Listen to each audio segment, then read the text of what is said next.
Hello! Oops! Can't believe he thought we were talking shit. Oh, No, what a my camera has frozen. Ah! Fucking nailed it. It hasn't. No, there you're it moving is. now. There it It is. hasn't in Discord. For some reason, it froze on me wearing a white top. That Yeah. was a very quick wardrobe change. Did not Yeah. breach Very good. any It didn't show of the your Twitch nipple. community It's guidelines. I've frozen again for some reason, which is strange. Okay, Very yeah, concerning. cool. Hi, hello, yes, professional streamers. We're very professional on this channel. Hello, everybody. Welcome to episode 75 of the Chronicles of Nidum, run by us here at Dice of the Beholder and streamed on the wonderful Heavyweight Gaming.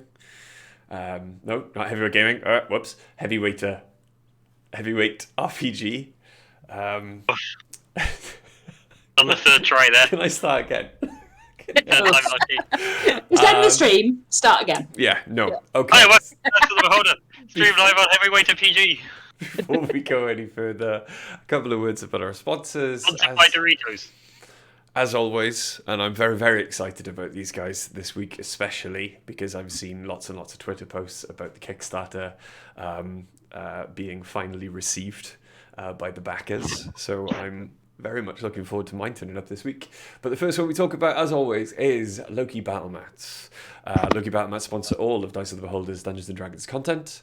They're an award-winning UK-based TTRPG accessory creator. There are many books of battle mats, little, big, giant, and their modular book sets are full of amazing artwork that an awesome backdrop to any tabletop game. If you are interested in finding out more, please search LOKE, Loki Battle Mats, on Facebook, Twitter, or visit lokibattlemats.com to view their amazing artwork and shop their physical maps, or drive through RPG to shop their digital ones.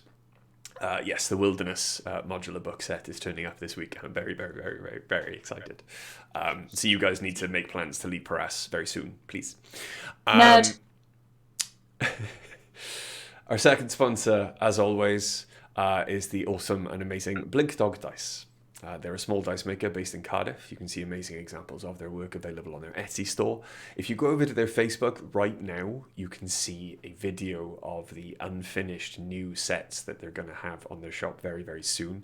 I don't know what the name of the set is going to be, but I think confidently advised that they are orange.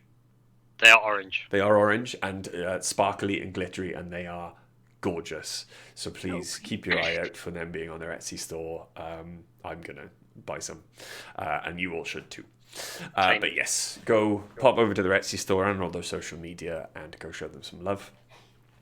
And as always, not a sponsor, but please pop over to Sirenscape. They provide the amazing ambience for our streams, and they can for yours or just your games in general if you want them to as well. So please check out sirenscape.com because, as always, epic games need epic sound. So yes, without further ado, everyone else is now on screen. Fantastic. Okay. Hello. And Hi. You've just reminded me to open Sirenscape. yes. So now, last time, Frozen again. yeah. Have I frozen again, or is everyone frozen again? Everyone's frozen this time. Can you guys still hear us? I guess the stream is frozen rather than... Oh, there we go. Oh, We're we're going back. again. Okay. I'm just pulling faces, hoping. Yeah, I can see Emperor faces. It's working. You'll freeze that way. It's doing a weird thing. I don't know why, but oh well. We'll work it out. Power through, and as long as everyone can hear us. We can hear you even when your cameras are frozen. Okay. All right. Fantastic. Fantastic. Good, good. Okay. Sweet. So, last time on the Chronicles of Nidum, you all awoke in your new lodgings, finding yourself surrounded by gladiators in the gladiator school of Apolliteus, who you had yet to meet, but had been given the, you've been given sanctuary by Apolliteus's second-in-command, Dom, who somewhere along their lineage was possibly a Goliath, but now a full human, standing 7 I feet believe- tall and Didn't wide. we find out that Dom's surname is Dom Dom? Dum da dum dum. No. Oh, I thought it was dum dum. Dum dum dum dum. I was. I thinking thought of dum dom, dum dum dum dum. Yeah, Yeah. Cisco. Let me see that door. You were presented to the school, presented to the gladiators, but before you could take part in any kind of training, you discovered that you had visitors at the gate. The first visitor being the Or is it called abdicated, a front gate? abdicated prince of the realm, looking for Oriana to apologize for disturbing their date the previous evening. It was then that Oriana finally decided, upon an insightful check into the kind of person he was, to finally spill all of the information you discovered about the Empire, about the Inquisition, about the plans for a soul-stealing harvesting train. And armed with that information, the prince left to try and discover more about the secrets going on in the shadows of the Empire. Once the prince had left, the Inquisitor himself was allowed into the courtyard. And believing himself to be enough of a presence to cow you and be respected, was very unpleasantly surprised when all of you threw off any kind of facade of decorum or respect, going as far as to actually hit him. Felt good. So unexpected, in fact, was the strike across his face that he left without really retaliating, not really knowing what to do. Nothing to do with the fact that you shocked the DM into silence and the DM couldn't really work out what to do from then on. No, that was entirely the Inquisitor. Very much the character, not me. But yes, you then took part in some sparring matches to show Dom what you could do. And all of you, after a couple of false starts, ended up quite definitively trouncing your opponents. All apart from Oriana, who it was decided it was probably best, being surrounded by mostly flammable buildings, I'm a fire hazard. that Oriana would not. Fire hazard. Oriana would keep her special abilities to herself for now. You were then given, or told by Dom, that you had 1 week to prepare for the coming bout, and your heat match would take place on the first day of the combats, or the first day of events, but it was also probably better if you all stayed in the compound. First of all, because I know she's itching to roll some dice and find out how well this went.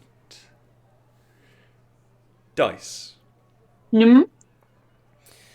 Having a week to prepare, and this being the first real downtime since you'd got your hands on some new toys that you wanted to try and play with, you, unlike the others who spent their time meditating, training, learning the feigning death skills that the other gladiators would like to teach them, you withdrew into a room with your tools, your armors, and decided to try and finally meld the magic of your bronze armored skin to the adamantine plate that you had previously wore. I would like you to please roll me a tinkering check.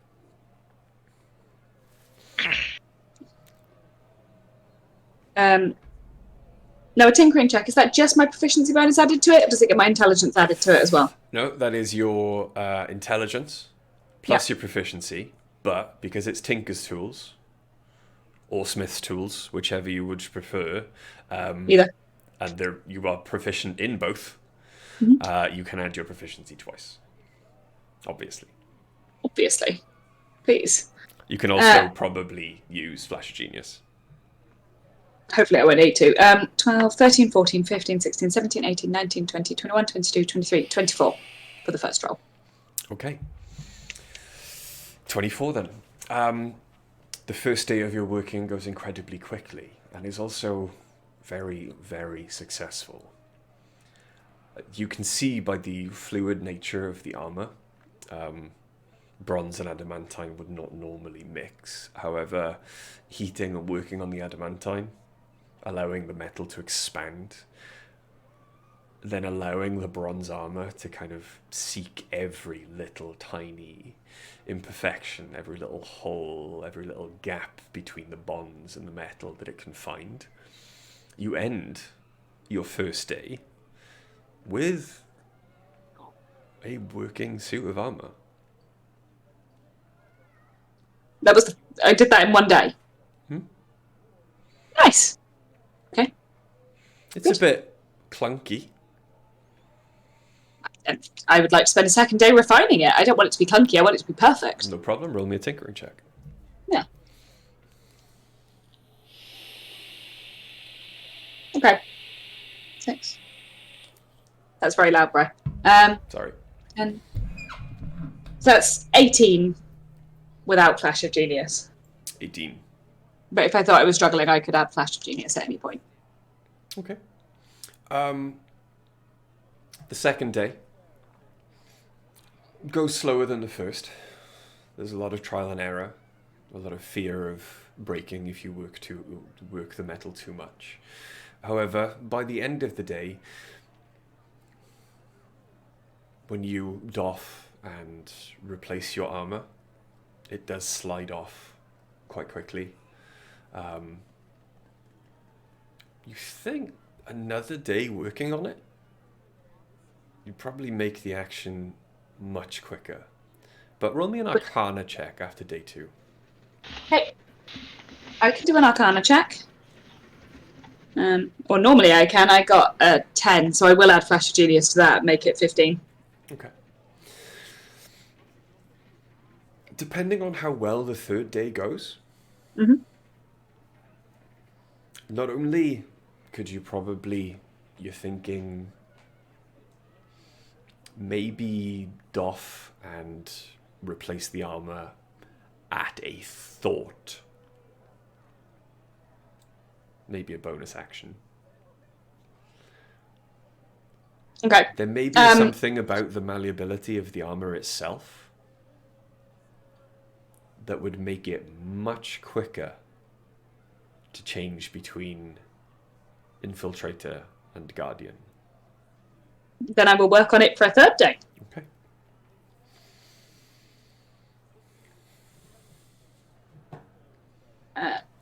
Okay, that's an 18 as a straight roll, and I add 12 to that.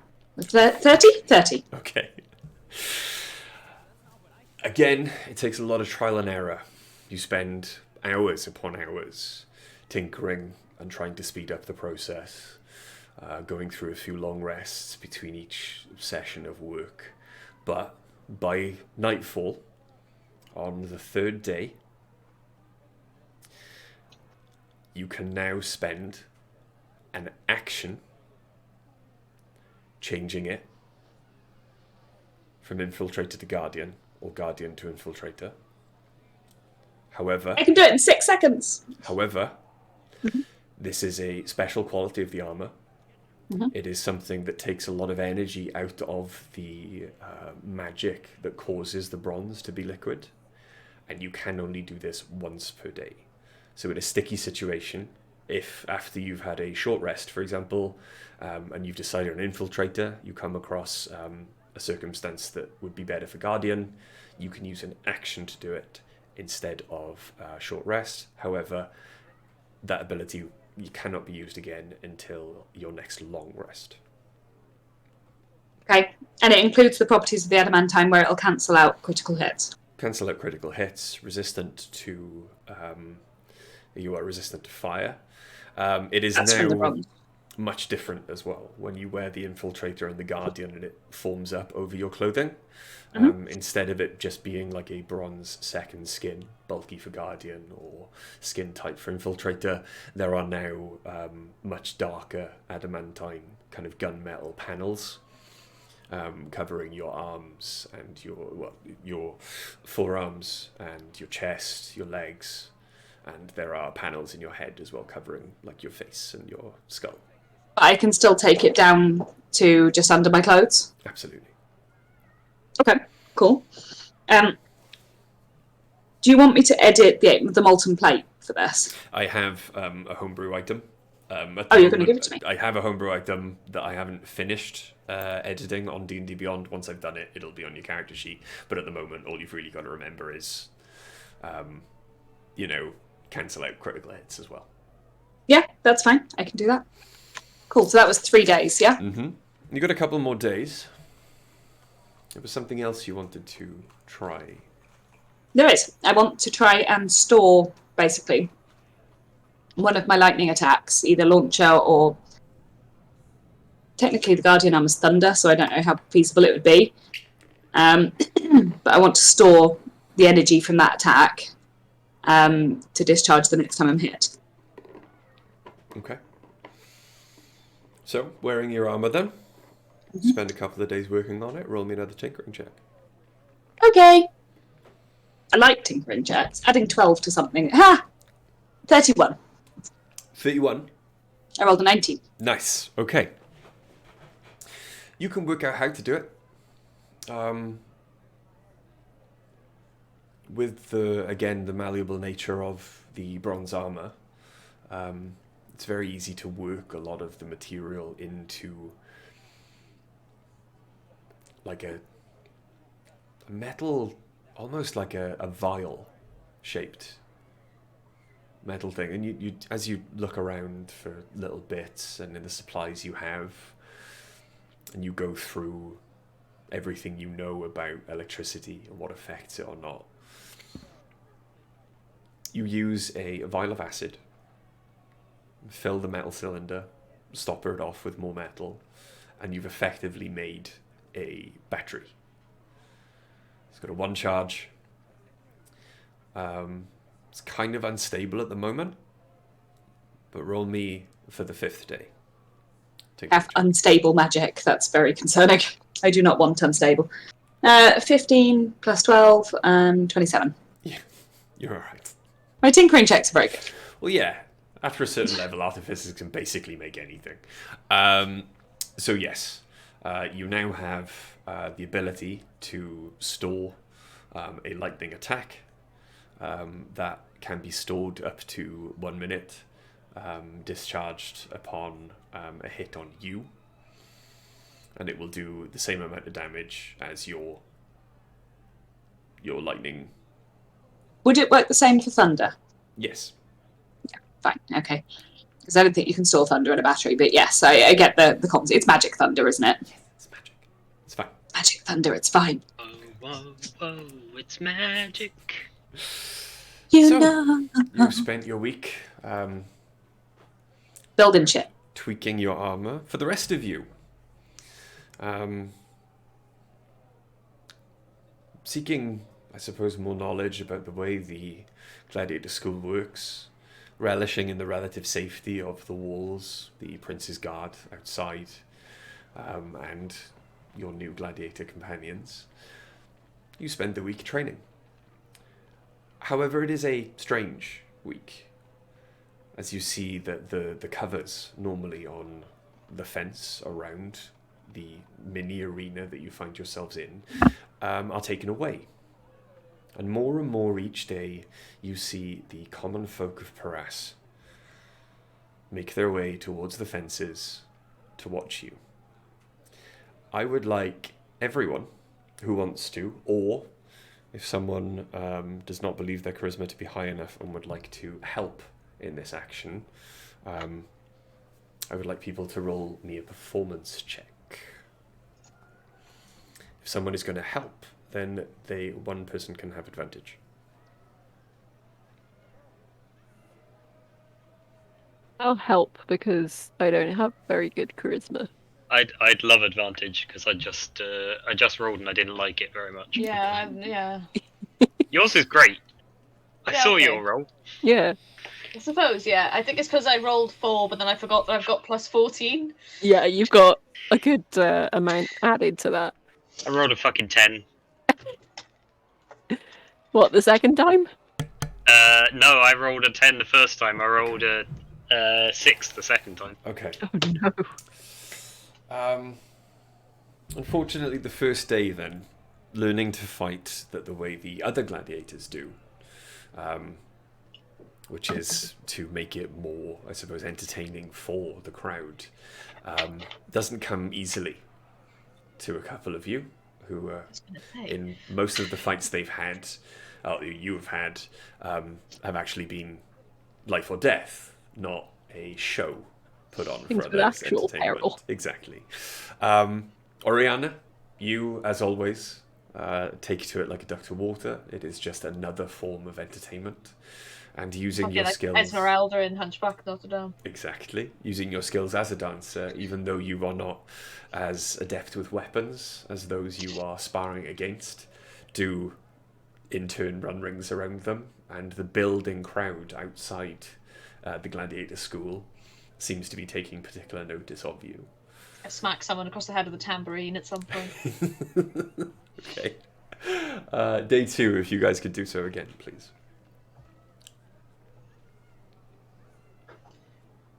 Are you still advantaging it, or are you? Yeah.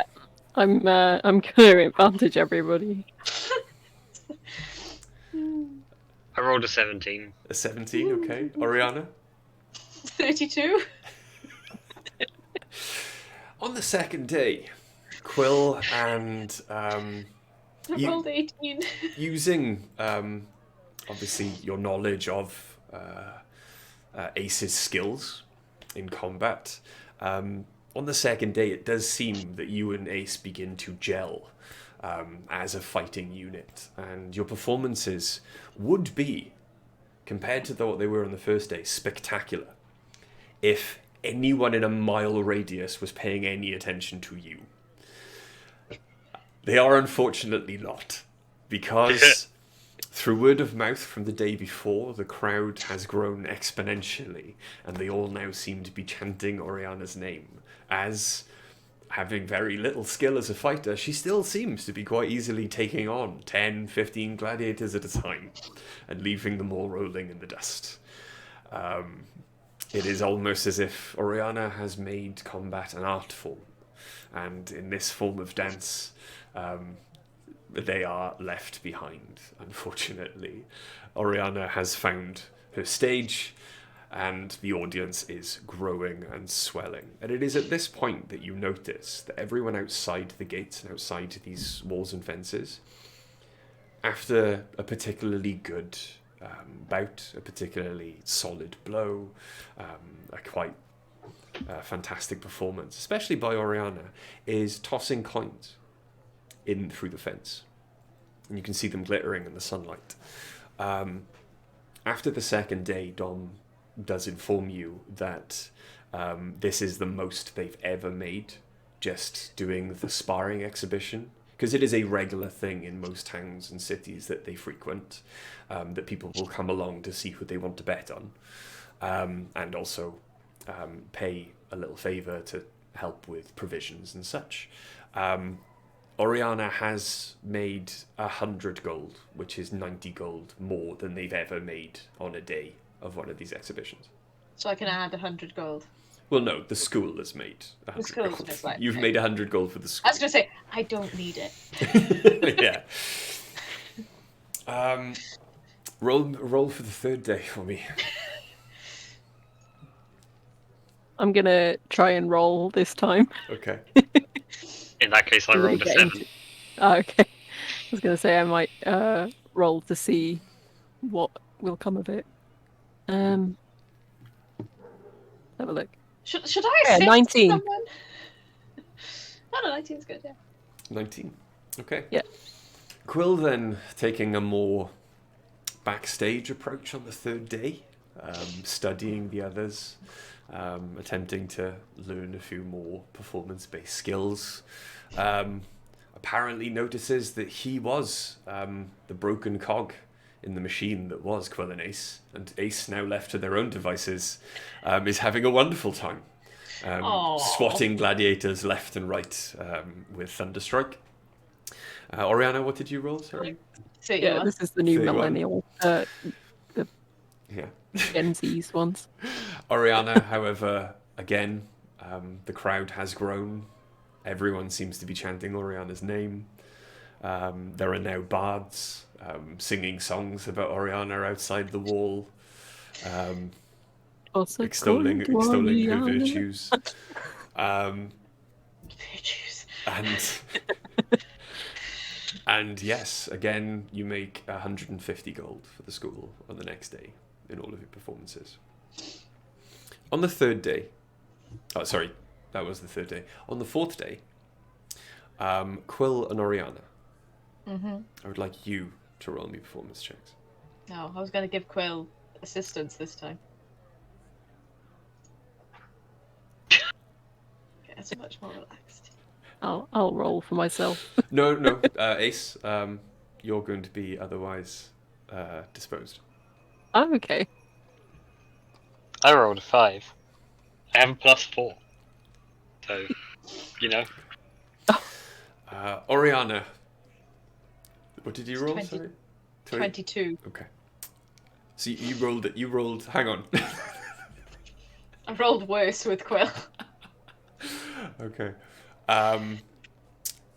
Fortunately, no one again is noticing Quill stumble over their part in this performance, as Oriana does seem to be holding the attention of the crowd. And now even more of the gladiators are upping and bettering their performance. And you can see a lot of them that you haven't even touched as you brush past them with your tambourine, roll about on the floor as if they've been struck by a huge hammer. Very kind of Premier League, trying to get a penalty out of the ref kind of performances. However, on the fourth day, as you are taking a short rest, Ace, you find yourself on a bench off to one side, incapable of looking away from Oriana, really, watching Oriana dance around the fighters and around the gladiators. Alone on this bench, though, you suddenly feel a presence next to you. And as you look off to one side, there is a familiar figure. Tall, thin, long dark hair tied back, but some loose strands straggled and falling over his sweaty brow. Next to you is the figure you released from the tree in the garden. Next to you sits Loki. Yes. Hello. Didn't expect to see you here. I am not expected anywhere. That's true. I don't know why I wouldn't have expected you then, in that case. I have only spoken to your friend since coming to Paras. I was perhaps wanted to ask you a question. Yeah? What kind of question were you after? Why do you seek my brother? Your father had requested that I find him. And everyone does everything Odin wishes? Not everyone. It's just I have great respect passed to me from my father for Odin. As I do for you. And your brother. I would not normally believe what you had said. But you did pull me off the wall. So I suppose there is truth in your words. I seldom lie. I have a warning for you. Yeah? There is a presence here in Paras that I have not felt in a very long time. Is it with the elves? It appears to be. We were aware of some dark force with them. Not the dark force, it is a familiar presence. Oh, A almost familial presence. And as you look at him, even in the glaring sunlight, the sweat on his brow starts to freeze. The water in his hair starts to freeze also. His skin becomes covered in frost. Begins to turn pale, almost blue. And his eyes, a piercing white now, look at you. I would be careful. I think the elves have brought someone who would not be pleased to see you across the battlefield.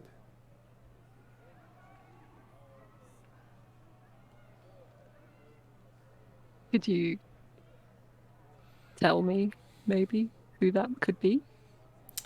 There are Is that many. something I need to find for myself?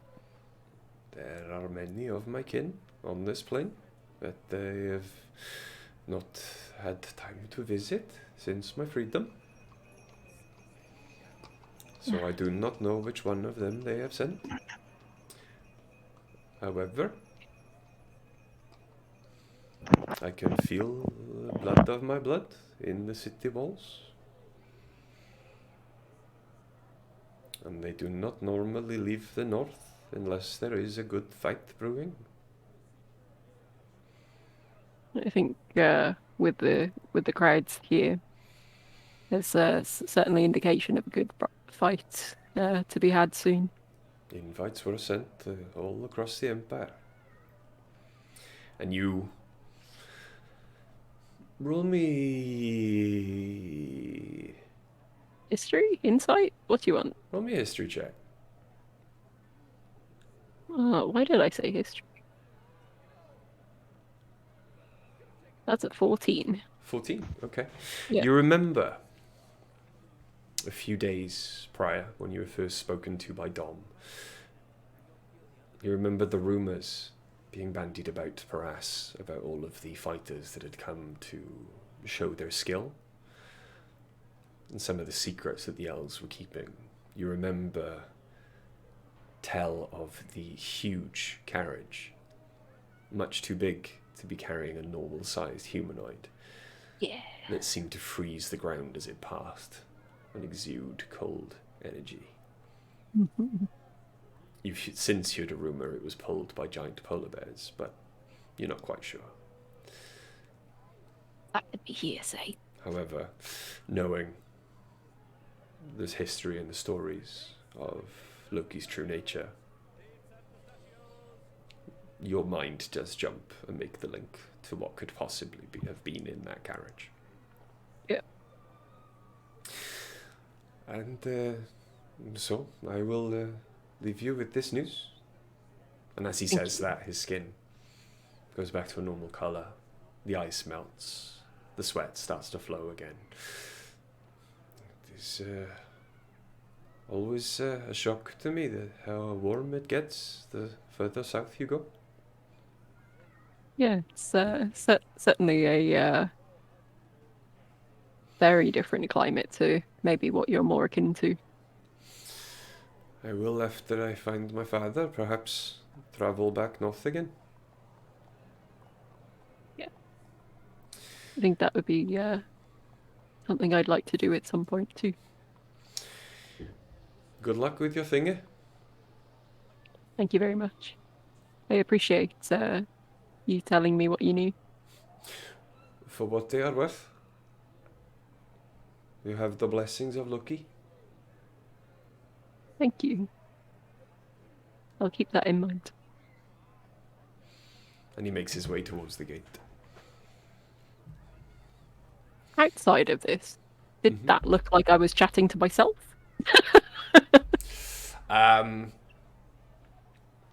Or did everyone else see his presence too? Or their presence? Actually, roll me a perception check.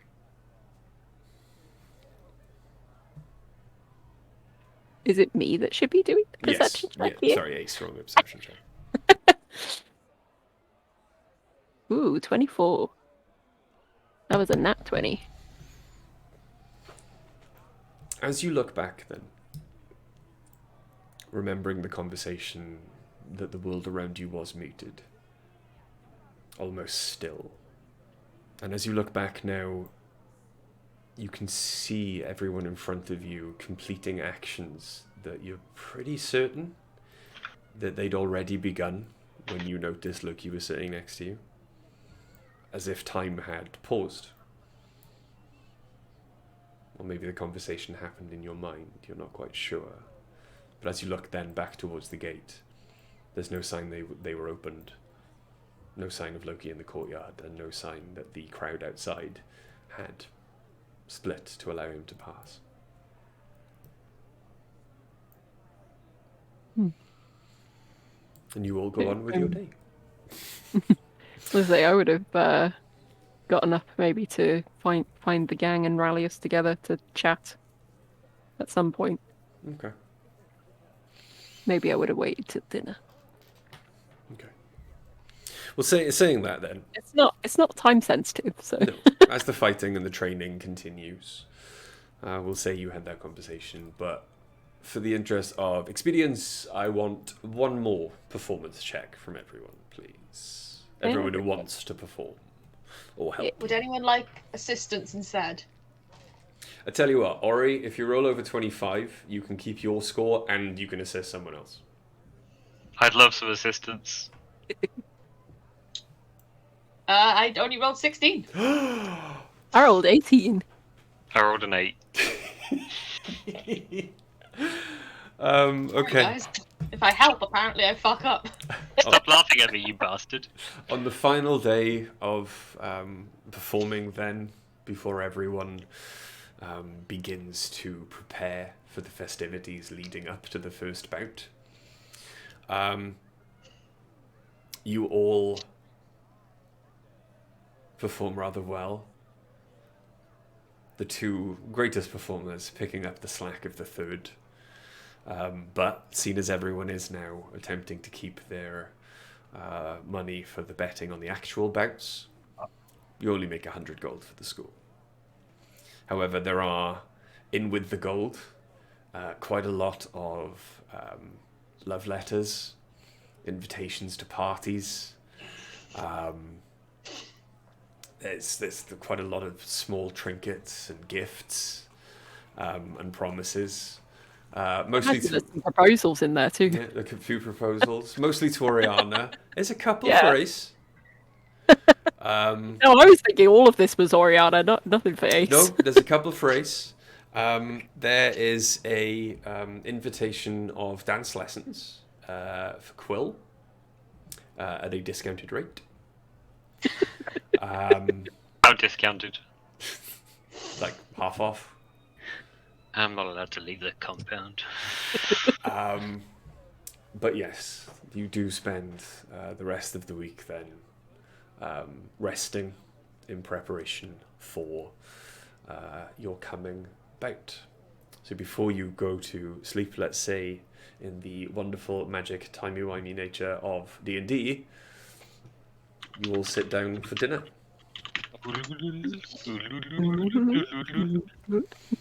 Timey-wimey nature. That was very Wayne's World, but... Yeah. Right. So, are we all sat to dinner then at this point? Yeah.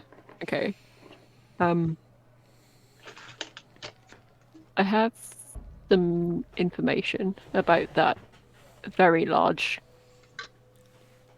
crate, I want to say. Carriage. Carriage. Uh-huh. Do tell. So, whilst we were training earlier, Loki came and found me. Oh. I haven't seen them in a while, but they felt it needed that we were warned that one of their kin may be within that carriage, which would mean Fun. What, that another it's Norse god, or? an ice giant. Oh. Oh. Oh. Yeah. Well, I'm not sure if like you said that it was someone they felt relation to in blood, so I'm not sure if that means just an ice giant or if it means like it's Jotun, which would be a very bad very bad outcome for us, I feel. I mean, does he plan on competing? I mean the elves had him, so I think they're probably gonna. Maybe. Oh, They goody. know we're in here. They'll be pulling out the big guns. So that's the plan is to unleash a frost giant on us. I think so. Sounds about right. Well, we have Ariana, and Frost doesn't tend to do exceptionally well against fire. Yeah, but This is I true. don't tend to do very well with cold either. There's nothing we can do about it, The warning's useful, but there's only so much we can do. Yeah, we can. We could Maybe seek somebody out- else will knock him out. We can Haha. seek out maybe some protection against the cold. If we could, there's any. I don't know if there's anyone here that could do incantation or protection. Nothing for the cold. Actually, Absorb elements would work. I think I have absorb elements. Give me a second. I have absorb elements, I think. Get out from under my We'll work desk. something out. Not you guys. You're not under my desk. That would be weird. I'm guessing Bucky. As far as you know. As far as you know. As you were all sitting together, Dom does walk over and, ever jubilant in front of everyone else, now looks worried, tired. Kind of looks around to make sure everyone else is off doing their own thing and is far enough away from the table and sits next to you all. Good evening. I come with ill tidings, unfortunately. What troubles What's the you? matter? It has been a week. Nothing has been heard of from Abaltes. So we have sent a few, those we could, out into the city to take on rumors and find information called in favors. He left a party in which he had solicited help for us and fundings. But unfortunately, on his way back here, we think on the same night that you arrived, he was taken. Do we know by who? We are still trying to determine, but he was taken from the street. We have sent someone there. They have tried to clean it, but the one we sent, and she stares across the courtyard, at Anu, the jackalkin. He is very adept at sniffing out the marks of death. He says the alleyway in which an altercation occurred and Aboliteus was taken, it was covered in blood. Very little of which was Aboliteus'. Much of it was human, but quite a lot of it was elven.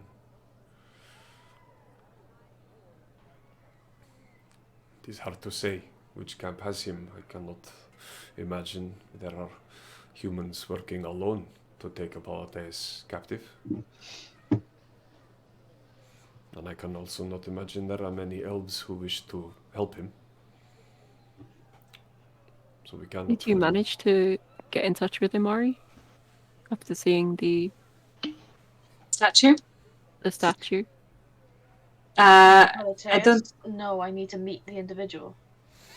You So can what's you the can name? attempt Knowing to their form. contact them from seeing like a picture or a statue. So you can attempt to try and message them if you want to. They were going to. You missed this, Charlie. They were going to try and find the statue so that you could attempt to contact. They have found the statue Apologies. since then. Yeah. It's now in the courtyard. You can see it's like 10 feet tall. So you can see why it was moved out of the way for most of the time. I can give it a go. Okay. It's worth a shot. What do you want me to say? Find out if he can tell us where he is.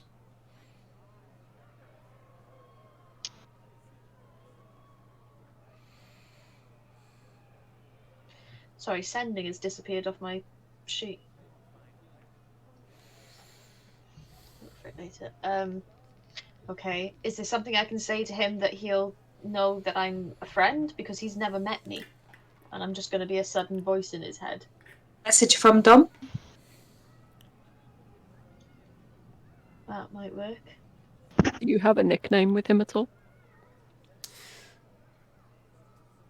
It is... You have word limit in spell, yes?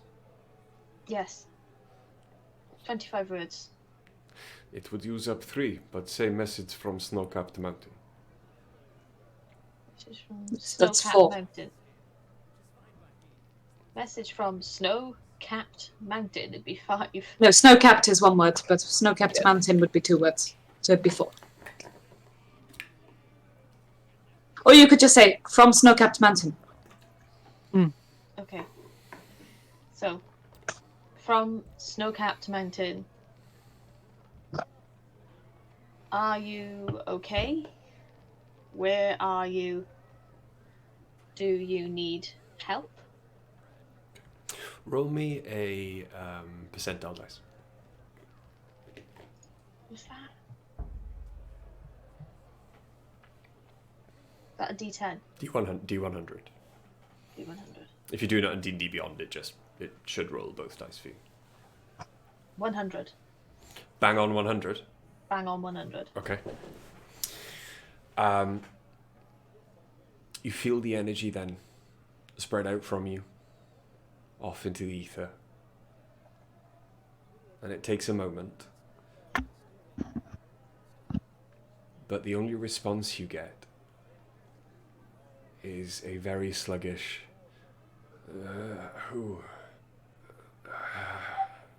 pain. And that's the end of the response. There you are. He's alive, but he's in pain. He couldn't really respond. You got the Normally- sense that the words were muffled, but not by any kind of gag that he was wearing, as you know that the message isn't a physical thing. He's barely conscious.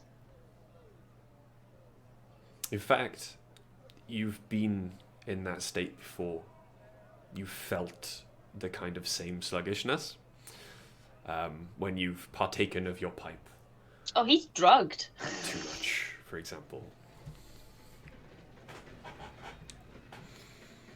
Normally, Dom, we would offer to go and seek your friend and help, but if we leave the compound at the moment, I don't know that we would last that long without clearing our crimes first. Once bouts begin and events take place, there is much we can do, as all eyes will be facing other way.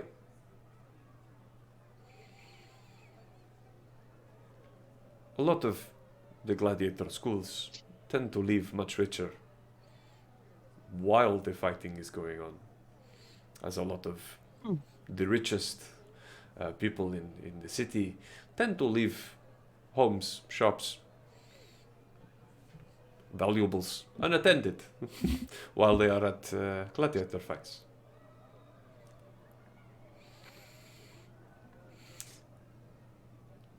I think Dice is talking to dog.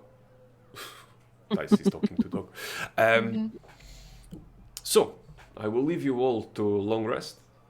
And I believe I will collect you for fight tomorrow. We still do not know much. You will not be fighting against your colleagues here. You have been split into team.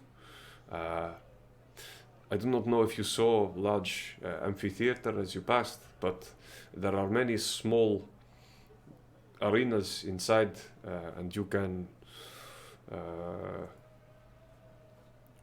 drum up crowd there in heat rounds. And I guess most people only pay attention to the matches happening on center court. Center court is not used until the the semi-finals and the final bout. Dom, are we... The fight's tomorrow. Would we be expected to fight? I'm finding it really hard not to pick up Dom's accent still. Are there any frost giants in the mix that you're aware of? We have not been told. A lot of good. slaughter was supposed to be human armies of barbarians, but of course the humans were freed. And Oh no! they have replaced opponents with secret contenders that we have not been privy to. But apparently those who survive long enough to meet them should be up to a challenge. So that would be later though, we're not expecting that sort of fight tomorrow. Depends if we're drawn with them first. Great. Okay. Depends how powerful frost giant. There are many different types of frost giant. Alright. Kind that would be related to Loki. Big frost giant. Loki, the god Loki. Yeah. Sure. Oh, those are the largest frost giants, not the ones from the plains and mountains I grew up in the far north of my country. It was That's very the type we're Sure, concerned that's what about. we're anticipating. well. Good luck. Thanks. Dom leaves you to your thoughts. Ariana, are you Yeah? particularly susceptible to frost damage? No, I don't have any particular weakness to it. I just, don't like it. I could theoretically protect one person against that type of, or a specific type of damage. So if we come across that type of fight, assuming I haven't had I to would use... probably put it on somebody who's most likely to get up close and be hit. Yeah, I was thinking Ace might be the best choice, or even myself if I'm in I do Guardian have form. resistance to cold damage. I don't. Okay.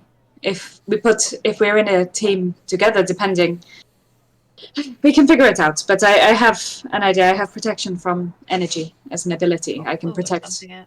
one person against a specific type. Do you remember what the plan was with Jarvis now? Do I need to message him and let him know where we are? Because he should be arriving in Paras now. Yes, Yeah. that was the plan. Cool.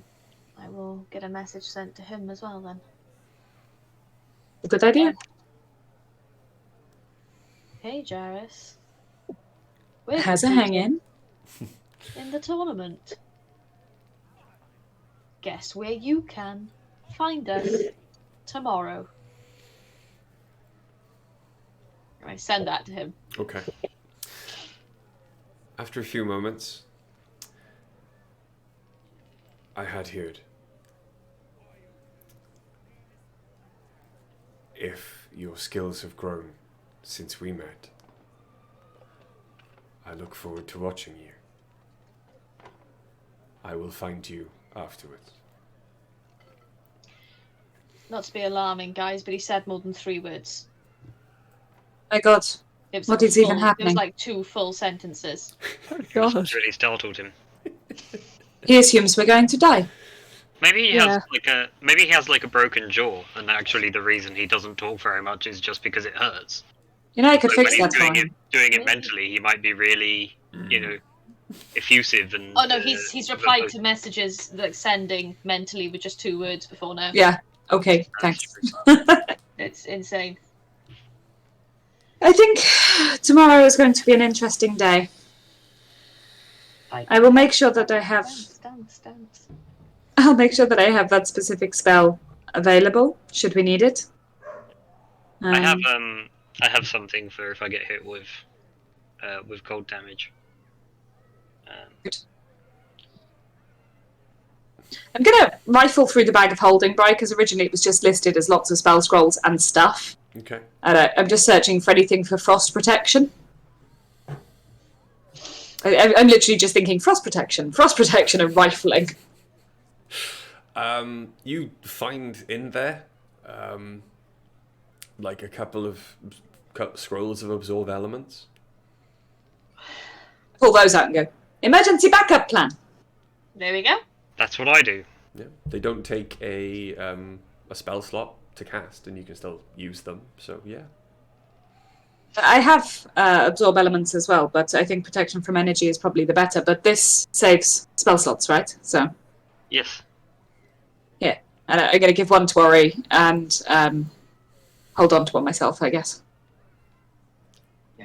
Because Quill can cast it, and Ace has protection from frost anyway. Cool.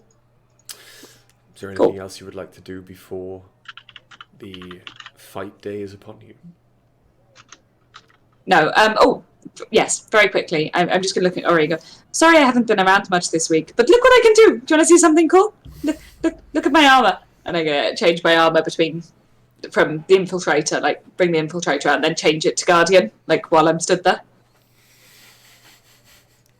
And then from inside the big armor, I'm going to go, I can't change it back though. That was quick. I made a thingy. That's Right. very clever, but well done, Dice. That's where you've been all week. I've been playing. What were you going to say? I just wanted to check the sort of lightning field on the armor. Mm-hmm. Is that, how many uses is that per day? Because you didn't say. Does it have a limit? No. You charge it, and until it's expelled, it's there, or until a minute has gone by. But then you have to obviously use an action to do it. That's fine. Thank you. So if you do it before combat, and then combat starts within that minute, it's done before you enter it. Otherwise, you have to say on your turn, I use an action to charge my armor. Charge my armor. Okay, cool. That's it. Thank you. Okay. So, the night passes easily, or uneasily for some. Worried about what the next day will bring. Oriana's out cold. After your long rest, then you all wake. The bright day, and around you, the sounds of the city just echo. Everyone, even at this early at daybreak, you can hear from streets away people loudly hawking their wares. It seems all of the merchants have become mobile and have fixed stalls outside the amphitheatre, which you know is a stone's throw away from the school. There are many, many crowds. As you walk out into the courtyard, you can see crowds of people heading in the direction of the amphitheatre past the school. A few of them notice you all, then wave at Oriana and start chanting her name as they walk on. You became very popular this week, huh? Apparently, yeah.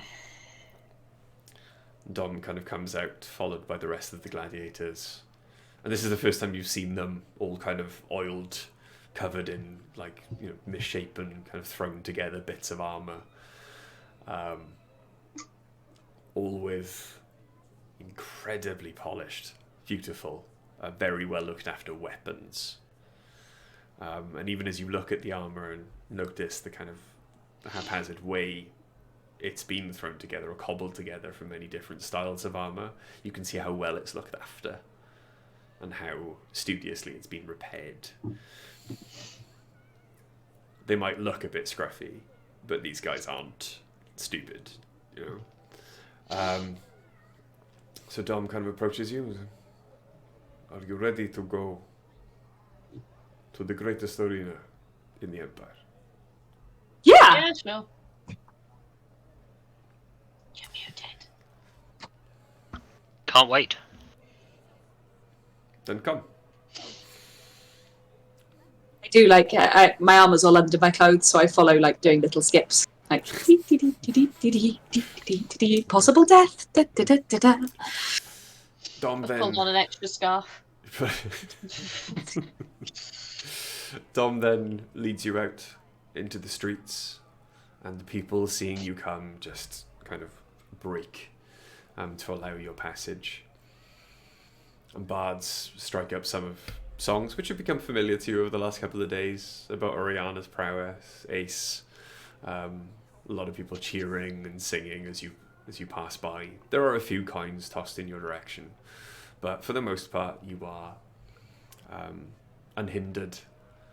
As you make your way past other gladiator schools, you can see their gates open, their courtyards deserted, as they've made their way before you.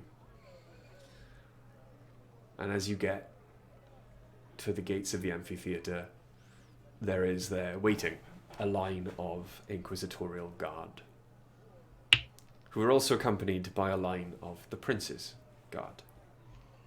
And as they watch each other quite carefully, one of the inquisitors steps forward. Bonjour, good afternoon. I have been told that you are to report to entertainer entrance on the right. Can I turn to one of the prince's guard and go, "Is this correct?" Oui, madame. We will escort you if you wish. Please. Please, that would be great. Oui, it is what we have been told to do. Come.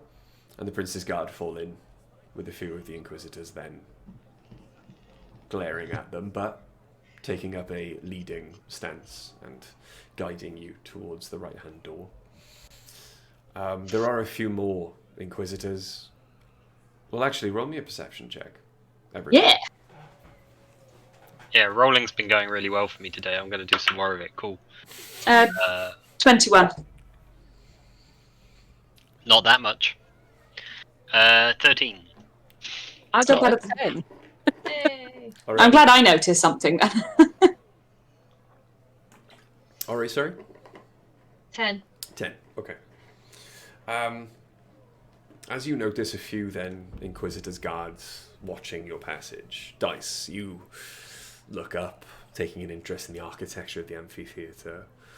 The thing is easily, as you look at it now, in the light, in the day, it's easily 10, maybe 15 stories tall. It's one of the largest buildings outside of the elven palaces you've seen. And taking an interest in the architecture, you notice that in every window, and you call them windows looking at them from this distance because they're quite small, but you know that if you were up closer to them, it would just be rings and rings of archways that a human could easily stand under and not be able to touch the top of. Hundreds and hundreds of them ringing the amphitheatre. And as you look at these doorways, you notice that in almost every single one of them stands either a city guardsman or an inquisitor. The city guardsman keeping an eye on the crowd, but very disconcertingly, almost every inquisitor is keeping a beady eye on your group. Disconcerting, that's expected. And as you get then to the entertainer's entrance, which is gated, the gates are opened for you, and you walk through the courtyard outside the amphitheatre. What looks like a waiting area for you is deserted. And it is then, out of the noise of the crowd of the city, that you can start to hear grunts, screams, roars of exertion from inside the amphitheatre, and you can begin to hear crowds cheering and chanting.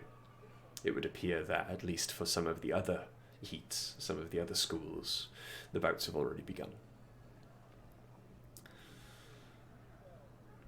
Well, this is certainly going to be interesting. An elf in very, very well-cut robes walks towards you, or your group, with a scroll in hand and parchment. It looks down and says, Bonjour, I am the assistant to the Master of Ceremonies for the games. You are the School of Politics? Yeah. Oui. Yeah? Then I am to collect first contestants from School of Politeia. I am sorry, this is very irregular. They have been crossed out and replaced with the exiles from Albion. Yeah. Hey, we always wanted a group name. That would be us. My apologies. Oui. How many of you are I there? don't think I'm an exile. I'm more of a tourist. 3 exiles, 1 tourist. Then 4. 3 exiles, 1 tourist, and a badger. Oh god, yeah. No, I've left him back in the room. Yes, that's fine. There's the 4 of us. Oui. Then follow, please. I Three will exiles, one return tourist. for the rest of you in a moment. Okay. And he walks through one of the dark arches into the amphitheater. I wave to I'm the not rest. going in a dark arch. I know what happens in the dark arch. I'll walk through the dark arch. Okay. Listen, I've lived in Neath too long to go into a dark arch without a bodyguard. Honestly, that's reasonable. I used to work there. I'm not surprised you're a dodgy bastard. Why am I dating this guy? I don't know, mate. He's reformed. It's fine. Reformed He's- dodgy bastard. He's a reformed dodgy bastard. He's also a reformed cemetery sex pest. I was about to say I can't disagree with your assessment, and then you said that, and I'm still Yeah. wishing that I could disagree with your assessment. But as you make your way then into the dark arch, you realize that it is a tunnel, and far in the distance, maybe 50 feet ahead, you can see a circle of light denoting the doorway or entrance, perhaps into the arena you are going to. As the assistant to the Master of Ceremonies turns and kind of slows slightly, he seems to be quite agitated, walking very quickly.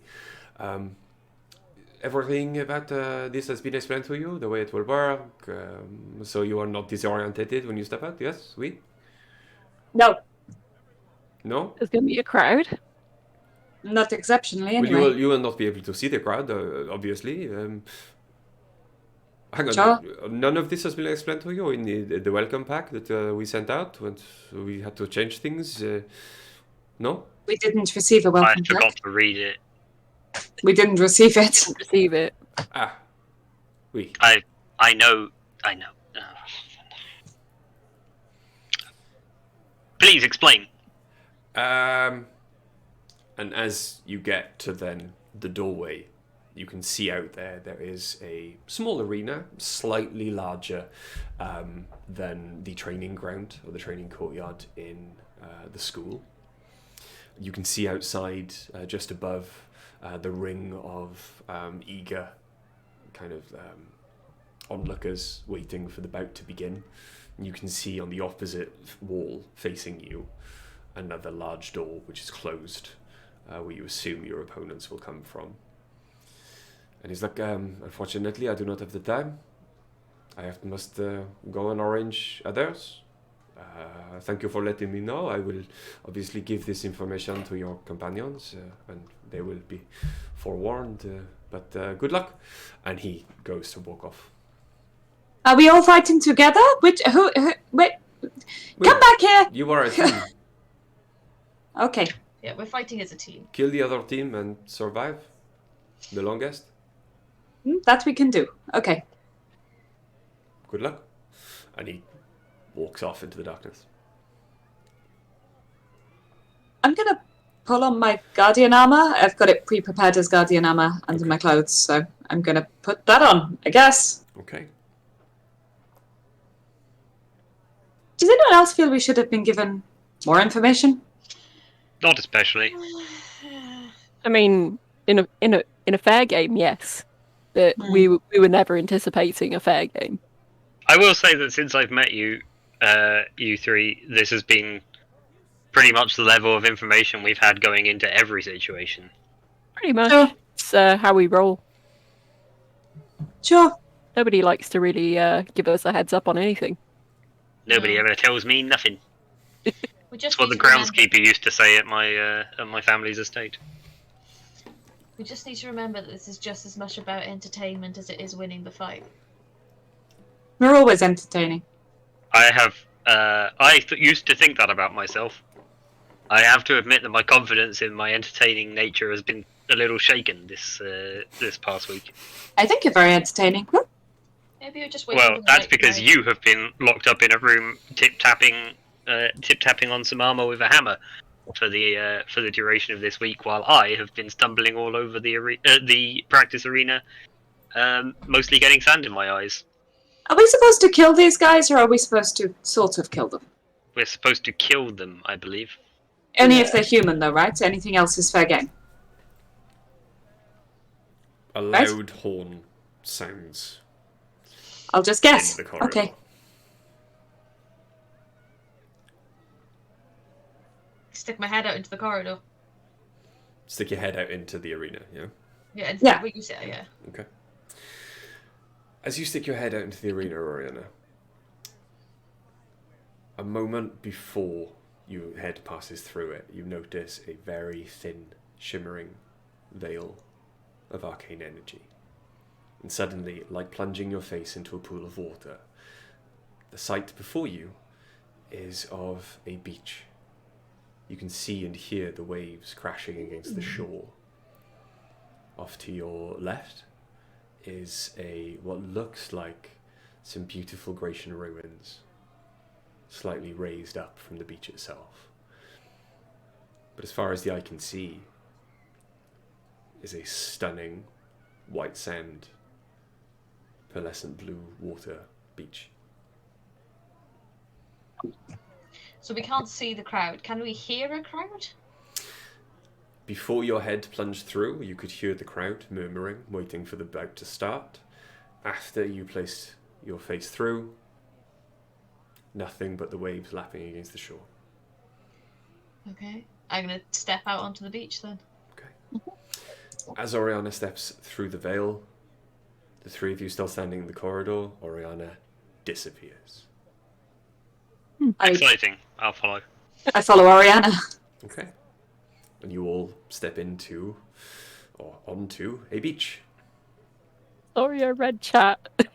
We laugh. About time we had a beach episode. At that moment, because it is 3 minutes to 9, we're going to take a break. We're going to take a quick break so I can set this up properly, because I haven't actually put the battle map down because I wanted this to be a slight shock And to the everyone. So Battle map camera is currently not working, so... Yeah. I think it is working, isn't Yeah, it? Working it's for Yeah, me. it's showing for me. Oh, it suddenly kicked back on. That was creepy. Okay, cool. But yes, Did you? we'll be back in about 10 to 15 minutes. Please don't go anywhere. We love you guys, and we'll see you in a bit.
Hello, we're back. Yes, hello, welcome. Where we left off, you had just stepped through a shimmering field into what you thought was the arena, but you've now been presented with a lovely sun-bleached beach. The waves lapping gently at the shore to your right, and across from you, you can now see materializing from probably their side of the shimmering veil, a large array of different creatures and races arrayed against you. I would like everyone, please, to roll an initiative check. You said. Okay. This is so unexpected. I know. Yeah, that was cocked. Right, that's better. I thought we were having a Roll nice crap, beach getaway. Oh, Brian, I meant to charge my Oh. armor before, like, as we walked in. Never mind, it's fine. I also meant to activate the blade song as we walked in. I don't know if that's reasonable. But Interactive thing. My initiative's 19. I will give you a round to act then as you were walking in. Yeah, because as soon as we see enemies, I'm going to charge my armor with the with the thunder gauntlets power. Okay. My initiative is also 19, so what was your dice roll on that? 17. Same. Okay, so 19. Don't worry, it'll work out your order in a minute. Yeah. Quill, what was yours? 23, Wow, Oriana? 11. 11. that sounds normal. Yeah. Okay. Okay, cool. So, as the battle begins, then, Quill. Battle with what? Before you, across the way, hidden partially by some of the ruins you see before you, you can see dark-skinned human. They appear to have glowing yellow eyes. Very little other features about them. They do not appear to be holding a weapon. However, you can also see near them a strange lizard-like creature, spines running all up and down its back. Its eyes are currently glowing green in your direction, and they flare at you. But you are... Okay, yeah, that's fine. You also see a massive lion. It is huge, larger than any lion you've ever seen, almost twice the size. Its mane shimmers in the sunlight, but it does not look like hair. It almost looks like the fleece of a ram or a sheep. But it glares at you and growls loudly. You also see, rearing off the furthest distance from you, a jet black horse with a mane and fetters of flame. We've seen a nightmare before, right? You have. He wasn't. Quill wasn't there. No, Quill wasn't. You also see Oh, a you have? strange... Yes, it was in Cardid. There was a strange animal? Yes. Like a Menagerie, menagerie shop? that's the one. And you also see a black dog with what looks like fiery spittle pouring from the mouths of both of its heads. You see Okay. what looks like, from this distance, a tabaxi, but it is the largest, wildest tabaxi you have ever seen. Its face much less like a cat, much more like the lion you've seen. You're aware that you've said too many things now, right? Like, you're aware of that, are You you? also see, holding two blades in hard to see hands at the end of shimmering limbs, and a body that appears to move in and out of focus. A glowing, ghostly figure. Richard? Yep. I know you've got some new minis recently. Yep. Do you think you may have slightly overdone it here? Nope. This is much more than a deadly encounter, it feels like. Well, we'll Like see, won't we? This feels like we have wronged you, and you're just out for blood now. Yeah, is this punishment for the empty chairs and empty Muppets thing? So, what would you like to do? I sent you a Just- new one. It wasn't that one. Describe the glowing ghostly figure to me, and also point to where the glowing ghostly figure is, please. Okay.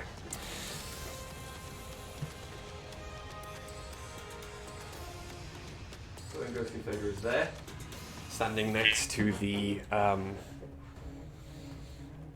very large tabaxi-looking guy.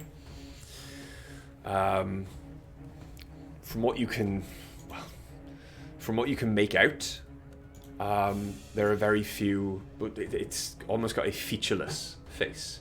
It seems to be almost having its form blown away in the gentle wind at the beach before it kind of reforms again. You can see a glowing outline around what should be its limbs, but there seems to be no substance to them. The blades, however, look very real. Roll me an Arcana check. That would be 24. You have not had much experience. You have never seen one in all of your lifetime in Albion. You have, however, heard of them. You had a foreign professor visit and speak much of what they'd learned about foreign lands. You are looking at what you believe to be a ghost blade eidolon. It is a spirit escaped from the Grecian underworld, and not wanting to be reconnected with its body, wanders angry at those who still live.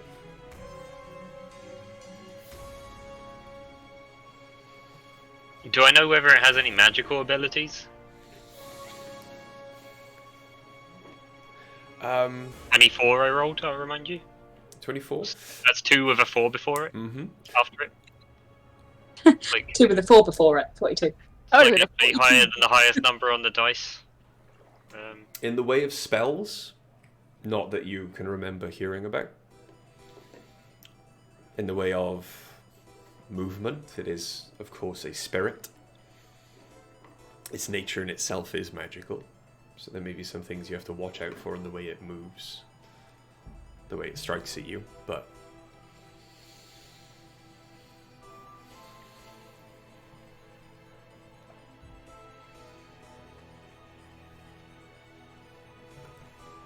Interesting.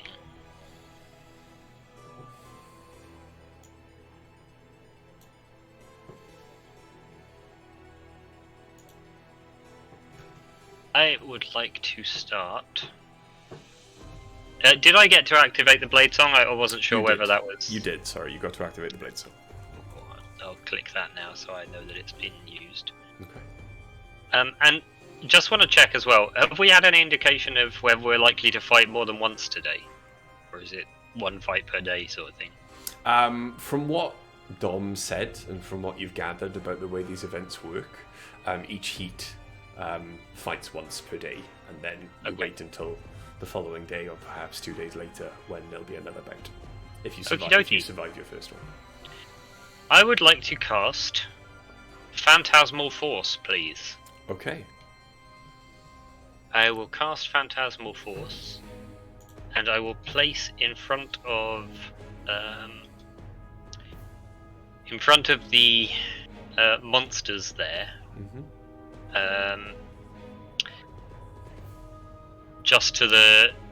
just away from the camera, in front of that pillar. Mm-hmm.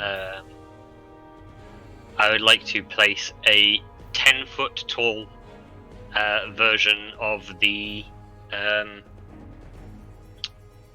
illithid creature that we saw in the manor. Oh, right. So the 10-foot tall gnome ceramorph. Yes, a Okay. 10-foot tall gnome ceramorph. Okay. And it will it will open wide its tentacled jaws and screech. And Are we talking there? yes, no, other side of the far pillar. That one. Yeah, but one step closer towards the pillar. There? Yeah, perfect. Closer to pillar. And it will actually, and it will move up. No, it will stay there. So yeah, it will screech an ear-splitting howl at the monsters in front of it Okay. in an attempt to challenge and intimidate them. Okay.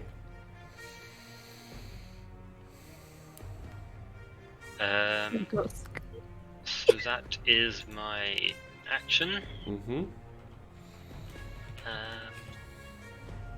And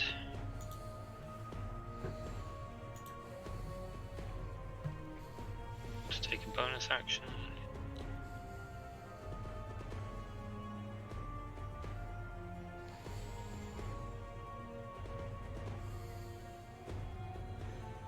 I think for my bonus action, I would like to move over to the pillar closest to the camera on our side and take the hide action, please.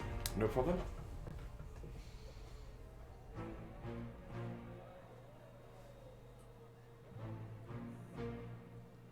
So you're here.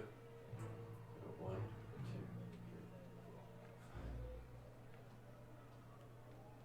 two. Yeah, 40's fine because I've got Blade Song on. That's cool. Actually, my speed is currently 50. Cool. Roll me a stealth check. Yeah, I have rolled a stealth check. I'm just checking the bonus. It is a 19. Awesome. Okay. Yeah. So, is that the end of your go? Yes. Thank you. Wonderful. Okay. So.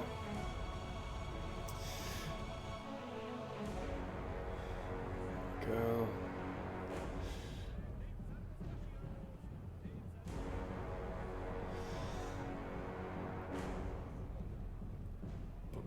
Boom. Okay, so. Most humanoid looking one of them rushes forward.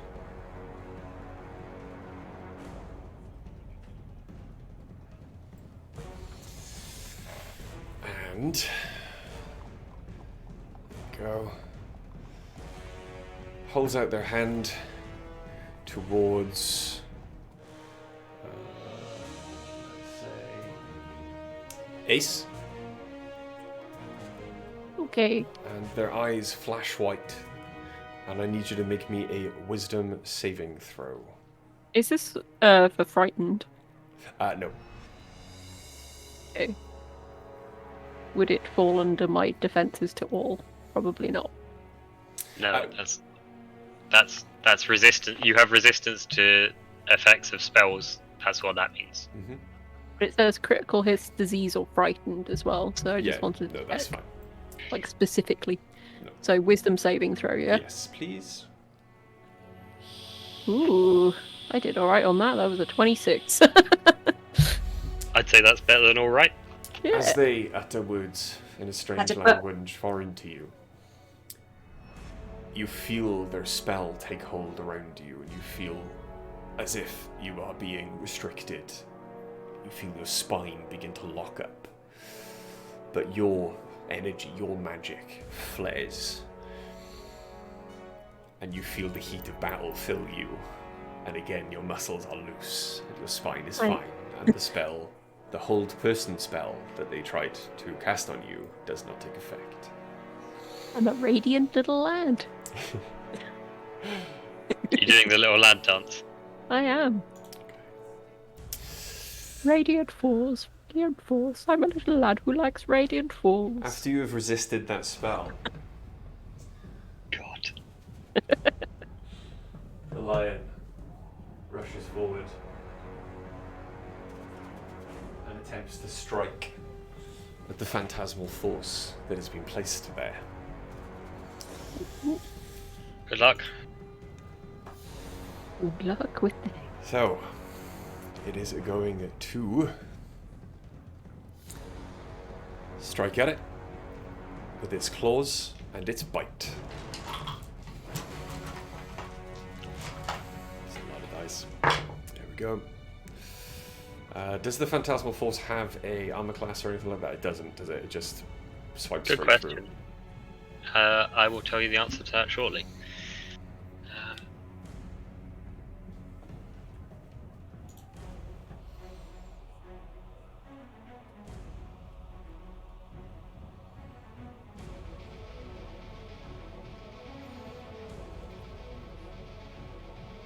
I don't think it can.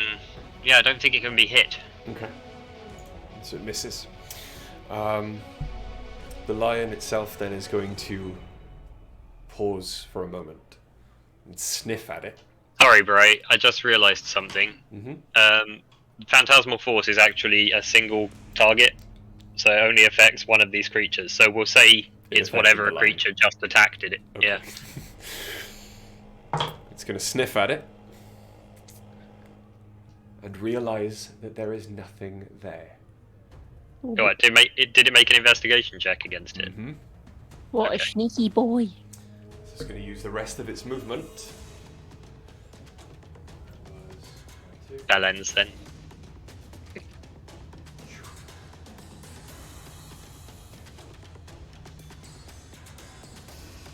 On a tick. Did it take an attack against the Phantasmal Force thing? It did. It needs an action to investigate it. Go fuck yourself. Cool. Okay, Take that lion back away from me. I will. So it still thinks the phantasm is there. That's fine. Certainly does. Cool. Okay. Ace, it is your go. Okay. I've been tickled. Right. The first order action I'm going to take here is to, much like Quill, I'm going to hide in the nearest pillar. Okay. So that'll be my movement action. And then I will also be casting at second level Moonbeam. You're our tank, you can't hide. No, but it's far away. I can't like get to them straight away, can I? So some shielding before I get there would be fine. I'm only teasing. Okay. Where would you like the moonbeam? Moonbeam? Moonbeam. Moonbeam? Moonbeam. Where would you like the moonbeam to be? Moonbeam? The closest beastie to us, please. Currently, No, I will retract that comment. Closest one that looks like it would not like radiant damage. And I will know this because I have seen these creatures before. okay. Looking at what you can see, Mm-hmm. it's either going to be the nightmare or the Yeah. two-headed dog. Okay, which one is closer to me? The two-headed dog. Okay, we'll go for the doggo. Okay. That's not a very nice comment. We're going to attack the doggo. Doggo started it. Yeah, doggo did indeed start it. 5% of the signify moonbeam. 2 seconds. Hmm? He said 2 seconds. He's going to find something to signify Moonbeam. Oh, okay. I was mildly distracted by Mochi getting up to some nonsense behind me. But Mochi's always so well behaved as a cat. I mean, she's not terrible. No, not at all. She is a enemy of wallpaper, and that's about it. Again, the wallpaper started it. So Yeah. the moonbeam now shoots down from the sky and is focusing on the dog. Doggo. The naughty doggo. There's, yeah, so that takes action when it hits, right? Mhm. Or is On it when it its- starts? when it starts its turn. Yeah. Okay. So I will try to remember that is what I am doing, so that I may roll some damage on that. Is that the end of his go? Is that the end of your go? Yeah, because I can't do any sort of physical action other than the movement that I've done now. So Okay. yeah, I'll stick here for a minute. Cool. Dice. I have 2 choices. Both of them are interesting.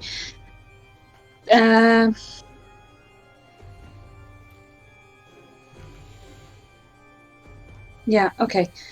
I'm going to walk towards the center of the arena, as far forward as I can get. Okay. I'm in Guardian armor, so I'm happy to do that. Okay. And as I do, I'm going to cast Haste on myself, Okay. which gives a +2 bonus to AC, advantage on dex saving throws, an additional action on each of my turns to take an attack, dash, disengage, hide, or use an object. And it lasts for a minute. Okay.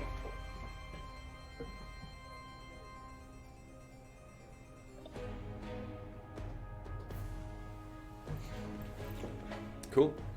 So that's your movement without haste. Yeah. Now, we had a question about the Shield of Faith, right? Because the spell itself would be concentration, but because it was a patron's blessing, did we decide whether it is concentration or it isn't? Is. It is. Yeah. Still a spell. Yeah, but it doesn't take a spell slot, so I wasn't sure if it still counts in the same way. It would, unfortunately. Okay. I don't think there's anything else I can do. Yes, there is. As a bonus action, then, I'm going to... Oh, wait, no, I think it's only a turn where I've taken an attack. Hang on. Yeah, no, I'm going to gain 11 temporary hit points using my... I'm going to activate my defensive field and my Guardian armor. Okay, cool. And that's it, so I'm not going to attack anything, but I'm going to stand there. Okay. Because you've got more movement now that you've got haste on. No, I don't. Haste doesn't increase my movement, I don't think. Yes, it does.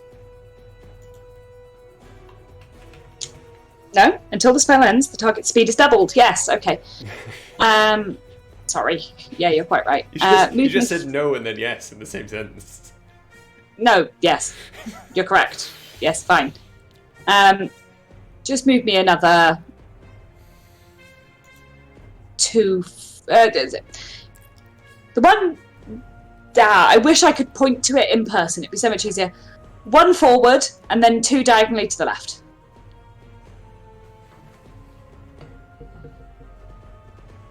One forward, 2 diagonally to the left. There! Cool. And as a non-action, I'm going to go... Hit me! Hit me! Okay. Is that the end of your roll?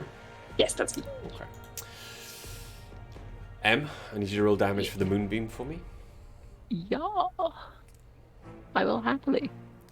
As the two-headed Cerberus begins its turn in the moonbeam bearing down on it. Yep. And that is going to be 12 damage. 12 damage? Yeah. It's fine. Okay. It's radiant damage. Give me a second. And... I guess to make a con save, sorry. Give me a second.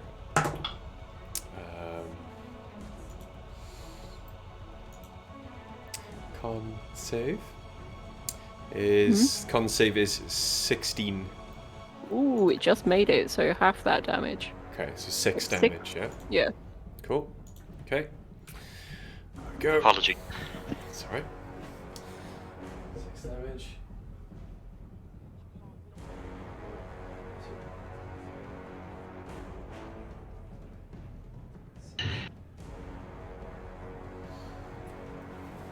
Okay. So, the Cerberus runs a ring around you, Dice, and then begins to attack. It's attacking me, yep. Yeah. Let's see what it's got. Okay. I hope it lands a hit. Oh no, wait. Sort of. I'm eating popcorn like it's a movie. Roll me a dexterity saving throw. Got advantage on those because of haste. Mm-hmm. which gives me a natural 20 on my dex save, Mm-hmm. which would be 22. 22. Okay. Mhm. So, you take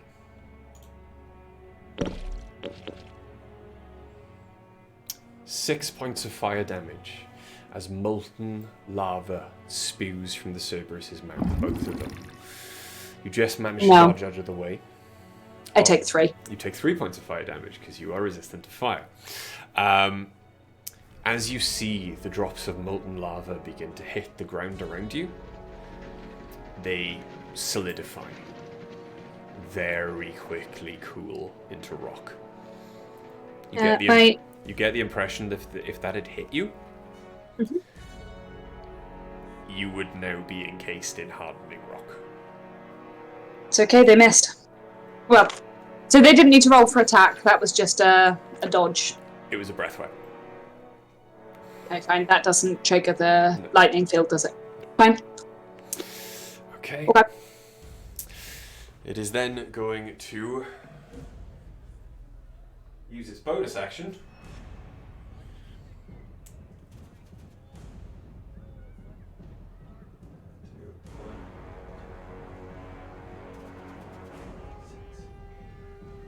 Do I get an attack of opportunity? You do. Good. Yep. That's 19 to hit. 19 does hit. Okay.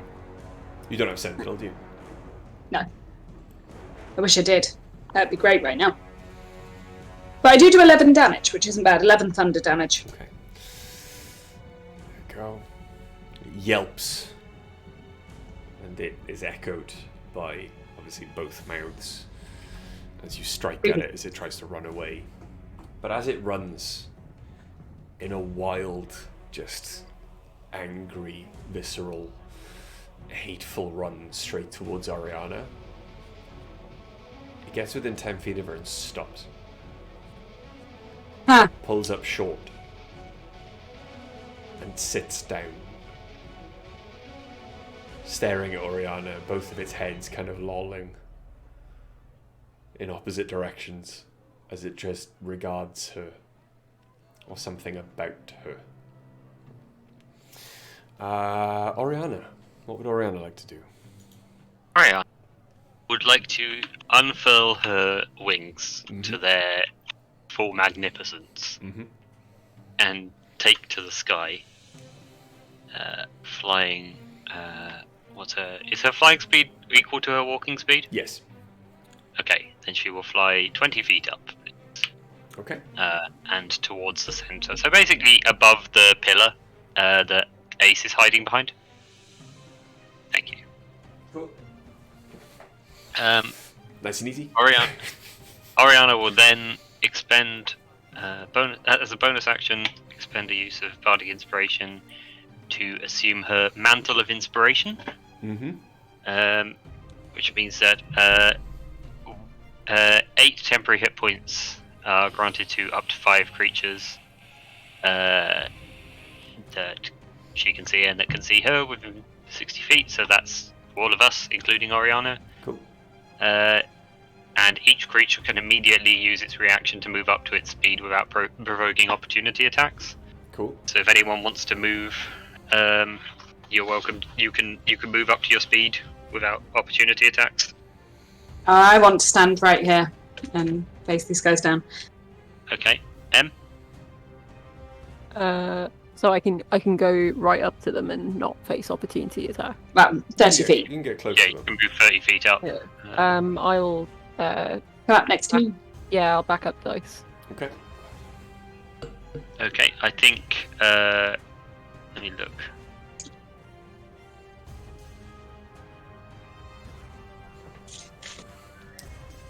I think Quill will probably pass up this opportunity. So that is her bonus action, and then as an action, she will cast. She will use the Wonder Fireballs, in fact, Okay. to cast a... Let's say a 6th... no, let's say a 5th level fireball. Oof, okay. At who? Yeah. Oh, well, I mean, not at anyone in particular, but in the direction of, or centering on the ghosty, I believe. With the hope that we'll should get the two either side of them pretty easily.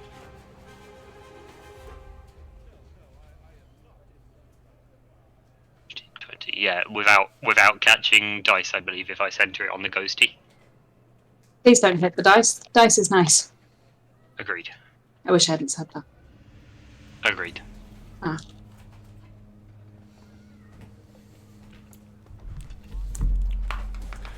You want the fireball to go where? Centering on the ghosty, please. Okay.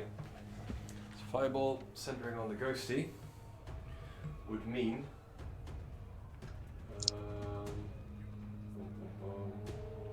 just in front of dice. Mm-hmm. It only hits the nightmare, the ghosty, and the tabaxi. Correct. Yeah. Yep, that is correct. Okay. Dex saving throw. Dex saving throw from those three, please. Okay.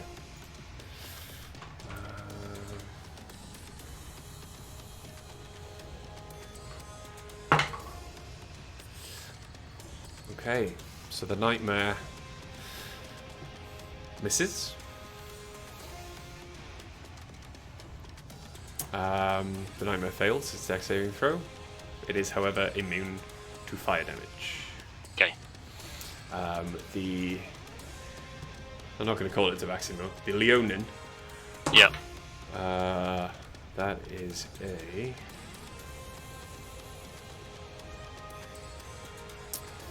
19.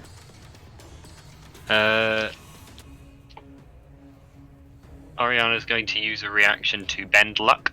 Okay. And subtract a d4 from that. Okay, subtract d4. So, That's going to be a 4, so that's 15. cool. Yep. And so that's a fail. Cool. It is, however, going to use its evasion to still only take half damage. Okay. And then you've got the Ghost Blade, Eidolon, Mm-hmm. who is going to... well, that's not going to help. That's a 4. That is not going to pass. Okay, so roll for damage. I will roll for damage. Let's see. Fireball.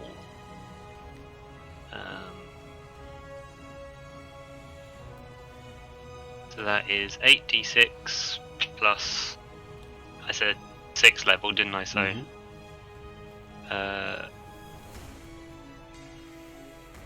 9d6, 10d6, 11d6. 11d6. 11d6. Excuse me while I find all of my d6s.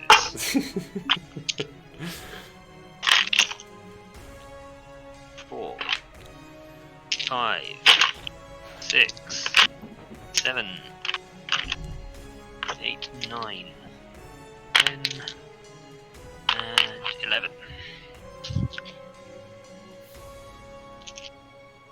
A little bit of dice ASMR for the stream now.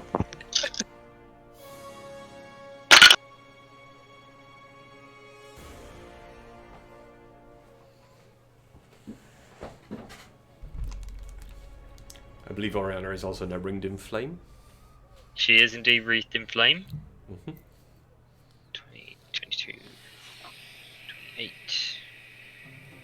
34, 38, 39 damage in total for that.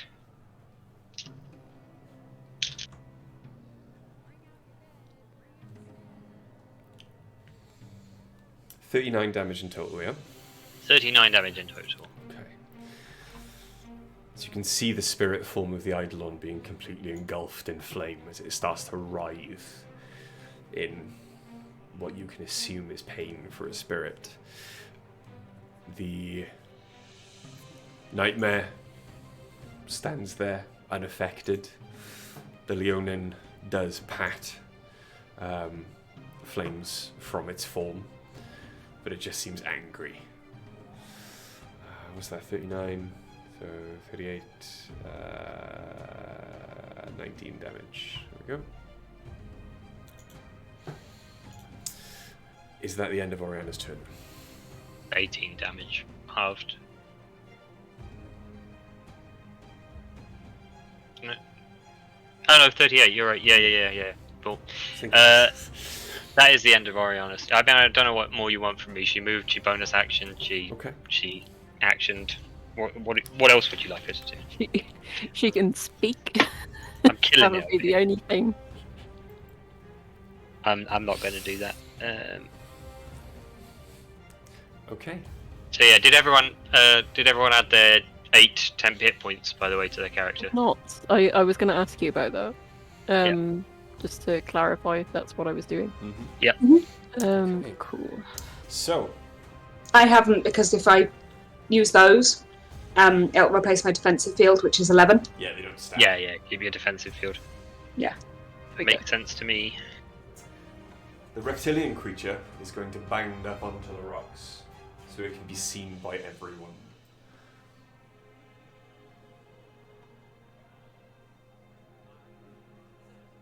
Nope. Alright, it's going to go and sit around the rocks. It can't balance on top of them. That's fine. So it can now be seen by everyone. Going to be adjacent to the It's rocks. just realistic, you know? It's going to move one further forward and is Ha. going to attempt to strike. Dice. Lovely. Yes, please. Okay, it is going to attempt to hit you. It is going to be a 24 to hit. It does hit. Cool. Okay. So you take 10 points of piercing damage from its teeth as it attempts to bite you. Yeah, I can't do anything about that. However, you also take 7 points of poison damage. Ooh. My braces are infused with something that gives me resistance against poison. Okay. So you So, take 3 points of poison damage. where do you think I've been going looking for resistances? Hello. Yep, that's fine. But from me, in exchange, it takes. Mm-hmm. 10 damage of thunder. 10 points of thunder damage. Mhm. Excellent. Yes. Okay. I agree. That's the end of its turn. The nightmare now runs at you. A second. There we go. Okay. And it is going to. What's the movement on it? Okay.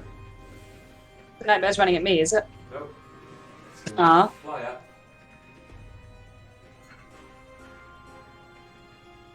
Nightmares can fly? Yeah. Yeah. Motherfucker. 90 feet per round. And Look, it's I going- tried to place myself so they couldn't get past me twice. It is I going tried. to attempt to strike at Oriana. That's hardly fair. Why would it do that? However, as it gets closer,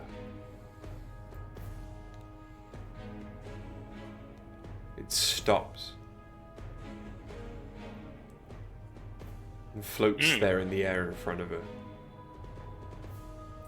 The heat of its breath, she can feel like a furnace, just stops. The Leonin, Iconoclast, is going to run around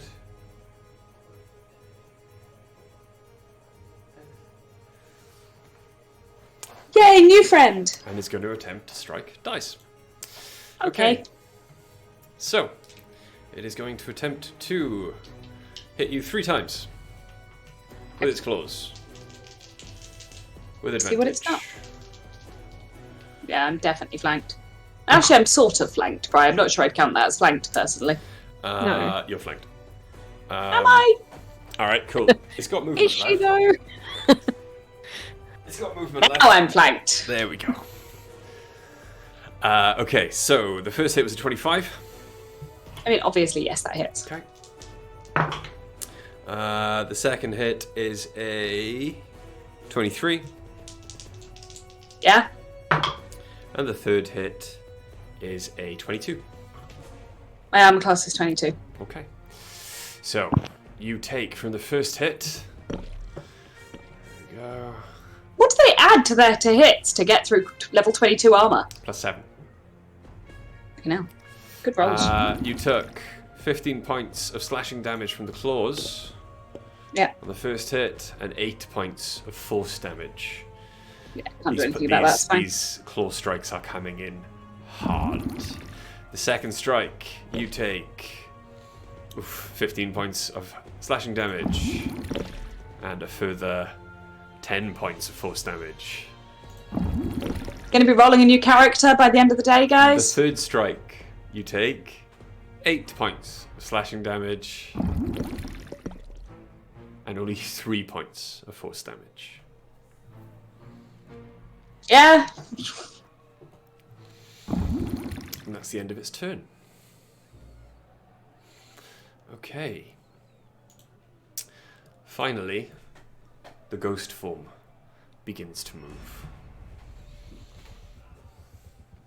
Are any of them in my moonbeam? No. Not anymore, you left him with Moonbee.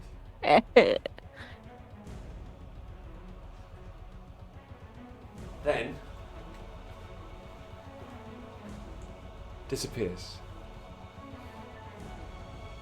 Okay. Back to the top of the round. Quill.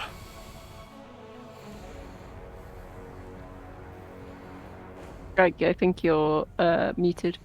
No, I'm not. I'm just. Thinking. Oh, okay. I just didn't have a decision yet. I think Quill will run from behind the pillar, up behind the Leonin, not quite opposite dice, but sort of L-shaped from dice. And we'll... Let's see, then. As you are running, as you peek out from behind the pillar, split second, make the plan, and run out, the reptilian creature you can see on the battlefield, as its eyes pan across the battlefield in front of it, its eyes flash green. I'm gonna need you to make me a Constitution saving throw. Should I? Mm-hmm. I don't think that's a. I don't think is an adequate answer to why should I.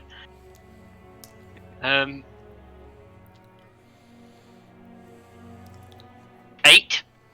8. Yeah. Okay. You see your mistake as you step out from behind the pillar. And immediately, slow. You are restrained as you feel your feet become sluggish, and you realize that you've heard of these reptilian creatures previously. Apparently the Gratian ones only have 4 legs, not 8. This is a basilisk. Why is it acting on my turn? If a creature starts its turn, Starts its turn what? within range of the petrifying gaze, the basilisk can use it. But I didn't start my turn visible to it. No, Okay. because Quill was hidden at the start of the Good turn. point. Alright. It seems a little shenanigansy. Okay. There you go. No. Sure, that's fine. You said L-shaped to dice. Yeah, I meant the other L. Yeah, there you go. Okay. I meant your other L. Yeah. I will see Blade Song. Yeah. I am going to cast oh yeah, Green Flame Blade. Cool. I like green flame blade. Yeah, so do I. we don't usually have fights where the extra damage helps us. Oh, and in fact, we still don't. Never mind. Okay. Yeah. So I will do. I take it this is an attack with advantage because of the flank. Absolutely. Cool. That's not very good. That's worse. So does a 16 hit? On the Leonin, Yeah, it does. it does. Excellent. Just. All right. So I'm using my scimitar, so that's Okay. 1d6 plus 6 normal attack damage. Okay. That's 10 slashing damage. Mm-hmm. It's magical weapon in case that matters. Mm-hmm. And 1d8 fire damage to the target hit. And 2 8 there. And 6 fire damage.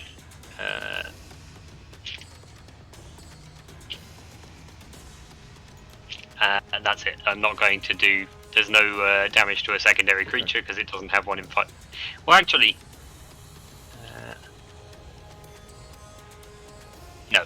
no. So yeah, that's that does another 6 fire damage to it as well. What was the from the scimitar? It was. Hang on, actually, it was 10 from the scimitar, Yeah. but I forgot about sneak attack. Mm-hmm. So it was in fact 18 from the scimitar. Excellent. Yeah. And 6 fire damage, yeah? And 6 fire damage, yeah. Excellent. Okay. Then I will make a second attack with the scimitar. This one's just a basic. Your first strike hurts it. And it notices you and turns and glares and growls angrily at you. It now looks messed up. Cool. Second attack.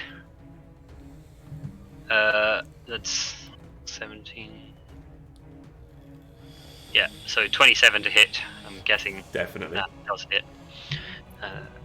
Scimitar. That is 12 damage from the scimitar. 12 damage from the scimitar, okay. 12 damage indeed. Bonus action.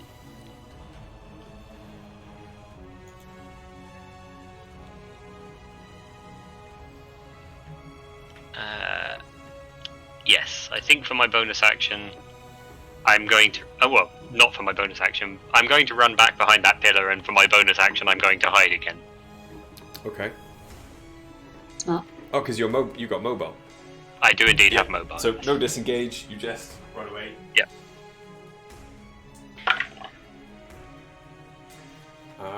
Okay. And that's a 30 stealth 30 for that hide. No worries. You hide in the tiny amount of shadow that there is behind the pillar, and you are suddenly invisible. There we go. 100 sneak. Invisible. I crouch slightly and I'm invisible. As if by magic. That's the end of your go, yeah? Quill? No quill. Quill?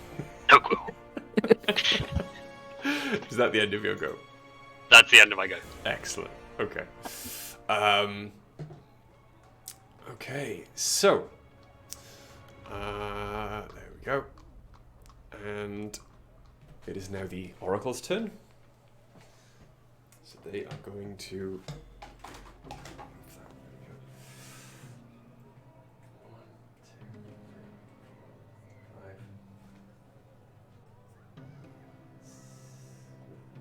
No advantage anyway. Okay. And they're going to attempt to strike at Ace. Okay. So that's going to be. Oh yeah, that misses. That's a 13 to hit. That misses. Cool. Awesome. Okay.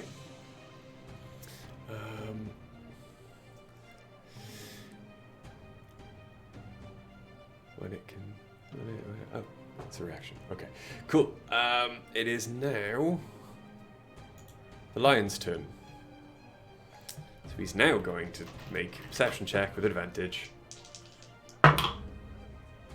Yes, he now Wait, with knows. advantage, sorry? It's not perception, by the way, it's investigation. It is investigation.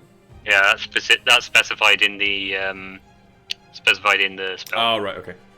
Well, would you say, because he's got keen senses, if he can't smell anything there?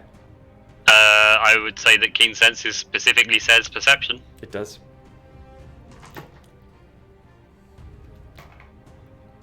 Oh no! Oh no!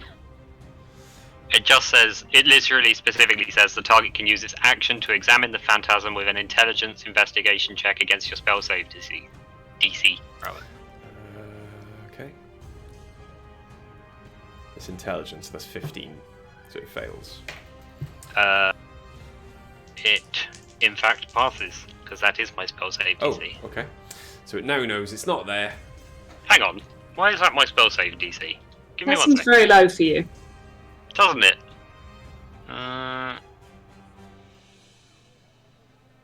Nope, that's my spell save DC. Carry on. Is it because you multiclassed? Yeah, but I thought I had an item, but I don't have that item. I think that must have been a previous character. Carry on. The phantasm disappears. What about your business? Potentially thinking of 6. Yeah, actually.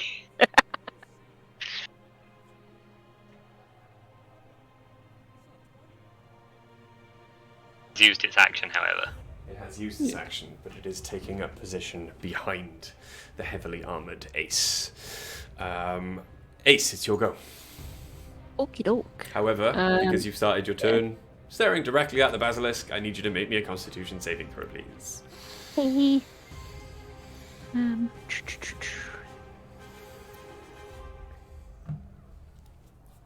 Oh, that doesn't look too good for me. That's an 11. Oh heck. Oh, heck indeed. Was that an 11? Sorry. Yeah. Okay. A big one and a little one. Okay. Heck. You are restrained. Your speed becomes 0. You cannot benefit from any bonus to your speed. Attack rolls against you have advantage. Attack rolls from you have disadvantage. And you have dexterity on saving throws as you feel your body begin to lock up. And you look down, you see your feet begin to turn to stone. No. Don't like that one bit. What would you like to do? You can still attack, you can still do things for this turn. Or Okay. you can cast spells, I can indeed. You can move your moonbeam too. possibly on yourself. Yeah. I would. I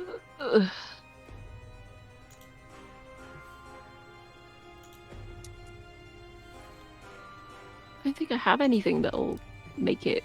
Sorry, I've got to move myself physically to get closer to my screen because I'm blind. Ugh. There we go. I know what my bonus action is going to be. That's going to be moving the moonbeam to something that'll hurt. The closest creature to the moonbeam is the basilisk. Is that going to be affected by radiant damage, though? Would I know that? Everything's affected by radiant damage. Just not particularly. Yeah. Well, there's like 2 things in the entirety of D&D that are immune to radiant damage. Yeah. Prior to this, I was going to use Nature's Wrath, but don't think that's going to be much help to me at the moment.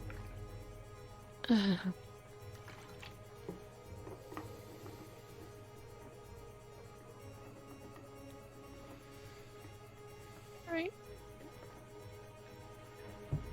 I'm gonna. So there's nothing like holding me physically other than that my feet are stone, right?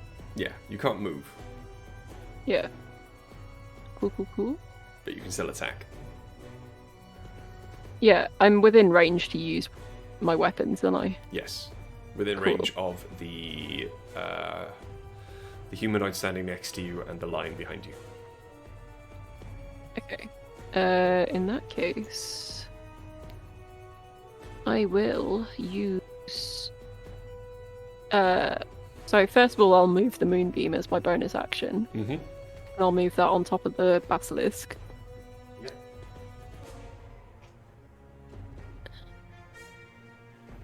And then I will use. Gonna use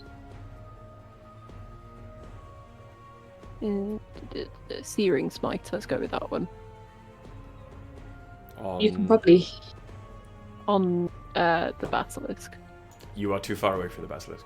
Oh, okay, You can on only whatever. hit the humanoid or the lion.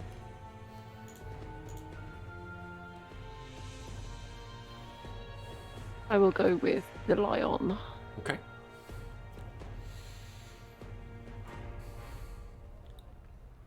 Sorry, just doing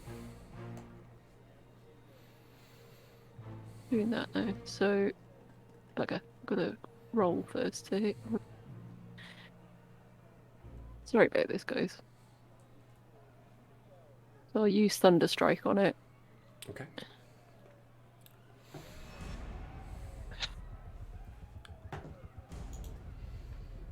And that will be 26 to hit. 26 definitely hits. Yeah. So then that will be. So that'll be 11 damage off Thunder Strike, and then I can do 1 extra d6 of lightning damage with the Searing Smite, right? Mm-hmm. Cool. So it's 3 lightning damage. You can as well use any of the charges that Thunderstrike has to deal additional damage. Okay, cool. On Yeah. top. So the Searing Smite itself will do 10 damage. Mm-hmm. And then, yeah, let's use one of the charges as well, just to give an almighty pow on that. Your mighty pow. Yeah. Okay. Yeah. So the additional... Basically, you can use the charge. There Yeah. is a audible clap of thunder that rocks the beach. You've got a 15-foot cone, so you can hit the lion and the humanoid. Yep. So they've got to roll a Constitution saving throw, Mm-hmm. which they will now. Okay. Both the lion Yeah. and Witch the and the humanoid, wardrobe. yeah, both the lion and the witch are stunned until Awesome. the end of your next turn. Nice. Right. And the lion took like 24 damage in total. Okay, cool. Yeah, because it was the 3, the 11, and the 10. Yeah, makes sense to me. It is hurt. It has been rocked by your strike. Nice. Do you want to hit him again? Yeah, let's go for it. Let's just give him another thwack. Cool, I'll use Thunder Strike again. cool. Just keep hitting the damage before I actually roll the dice, which isn't great. 16 to hit. To hit the lion. Mm-hmm. Hits. Cool. So that's 13 damage on that. Do I still get the extra d6 on that, or is You it do. that? That's on every strike. Okay, cool. So that's 21 altogether then, 21. because that was 5. Okay. On your second strike, then, you manage to snap and break through the lion's skull. And mid-growl, it falls at your feet. He died. The lion has He been did vanquished. die. Poor wee baby. Oh, wee baby, it was trying to eat you. You know, but I like them. Is that the end of your One go? down. I believe so, because I can't move without Okay. getting the well, I can't move anyway. The basilisk has made Because it is the end of your turn, Oh, no, it's the end of your next turn. Sorry. Okay, that's the end of the your end go. of my next. That's fine. Dice. You. You're up. Yes, no, I see that. Right. The humanoid is stunned. Yeah, I'm more concerned about the cat creature. Because it did so much damage to me. I mean, just so much. It is, however, as you look over your shoulder at it, it is quite hurt. Incredibly hurt, in fact. It is fucked up. However, I would also like you to make me a Constitution saving throw. Why? Because you have started within 30 feet of the basilisk. Yeah, that thing really has to go. Okay, this should be fine though. Yeah, con save 19. 19. Yeah. As it flashes its eyes at you, you feel like you start to stiffen up, but you do begin to move. How shiny would we say bronze is? Fairly Depends how shiny. much brasso you use. I look after my armour. Did I break you? Broke 5. I used to work at a very old hotel, and they had lots and lots of like shiny copper and brass everywhere. So I was the guy who would brasso constantly. Yeah. That smell You know- haunts me because I did so many friggin' trumpets and tubas and whatever else in. I feel like this is a niche product that most people have like used maybe once or twice in their life, and yet there are like 3 of us who've used it habitually at one point. Like I used to work in an engraving shop, and I used brasso every fucking day. Plus, your brother plays trombone, so he's definitely used brasso at some He point. probably has, yeah. Every weekend I used to clean all my grand's like bronze ornaments and brass ornaments, and she had loads of them. So because I thought it was really fun and I really enjoyed brasso. So yeah, Nice. covers all of us. That smell is Nice. entrenched in me. I will say then. Okay. It depends how shiny adamantine is, though, because remember it's now merged between the two, so Good point. So no mirror it'll have a effect. reduced reflection. It's fine. Thank you, Milia. You've just talked me out of having the basilisk use its ability on itself. So your go. What Sorry. do you want to do? All right. I'm going to. It's still got shiny bits on it. Whatever.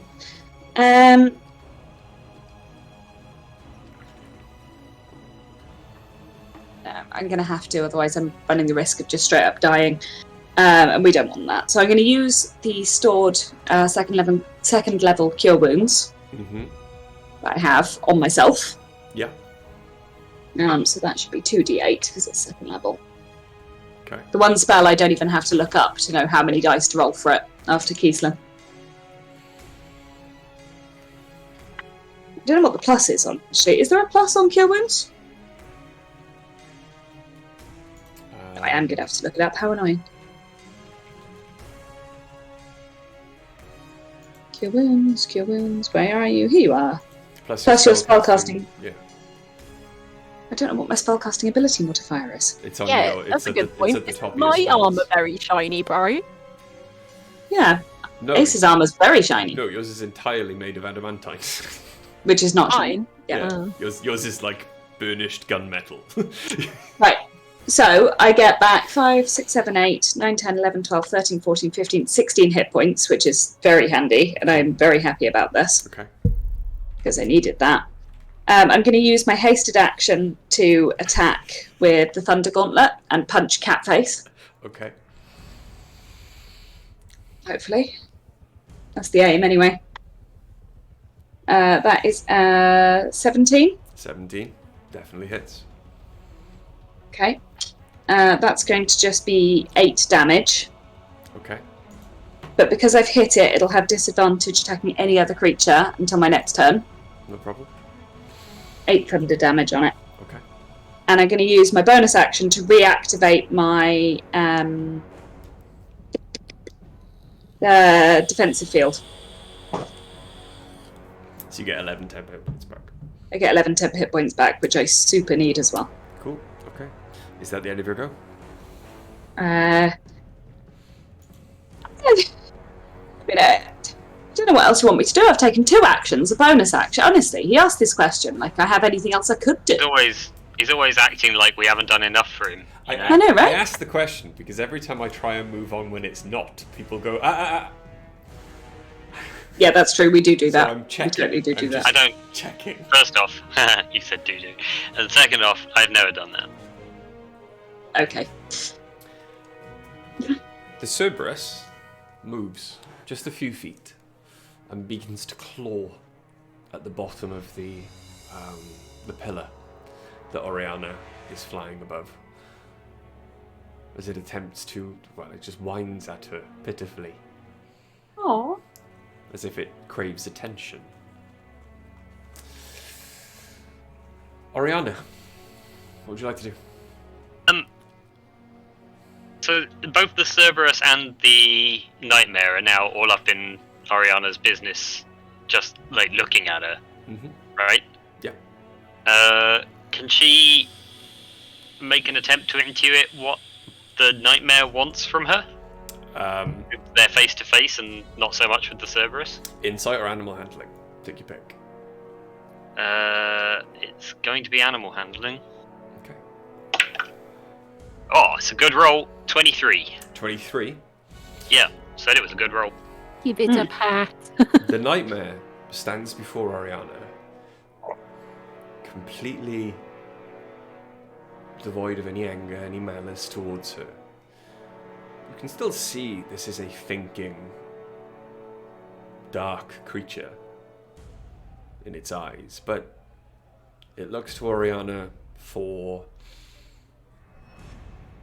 guidance, as if it's asking Oriana what it wants it to do. Oriana, her hand out towards the Nightmare's nose, as if to sort of give an opportunity to sniff and decide whether she's allowed to pet it. Mm-hmm. And we'll just say, "Hello, would you like to be friends?" The Nightmare sniffs for a moment at Oriana's outstretched hand, and then places its mouth on her hand, and just gently rests its head there. Oh. Oriana's going to attempt to sort of swing herself up onto the Nightmare's back. Oh no, that is cool. Charlie's going to be so mad. The Nightmare lowers itself in the air, giving Oriana better purchase and ease of mounting, and she finds herself on the back of a horse, on the back of a Nightmare. She's gonna look over her shoulder and call down to Cerberus, "Get that fucking lizard man!" And then she's going to fling from Nightmare back, she's going to fling a 6th level Chromatic Orb. Just to check, would she have? Because wouldn't mounting be an action? I know. Yeah, I don't- let me know. What, just lowering herself from flying onto the back of a Nightmare? No. But I meant with the getting, like, interacting with the Nightmare with the animal handling check and then getting onto it. I just wondered if that would be. It can be. If you want to say it's an action, that's fine by me. I'd say that's probably, calling out to the Cerberus is probably a full action. It's going to take about more than 6 seconds, so I'll allow that much. Okay, in that case, she will spend 2 sorcery points to use quicken spell and throw a 6th level Chromatic Orb at the Basilisk. Cool. Okay. Yeah, roll to hit. I'm going to use Tides of Chaos for advantage on this one. Okay. Yeah.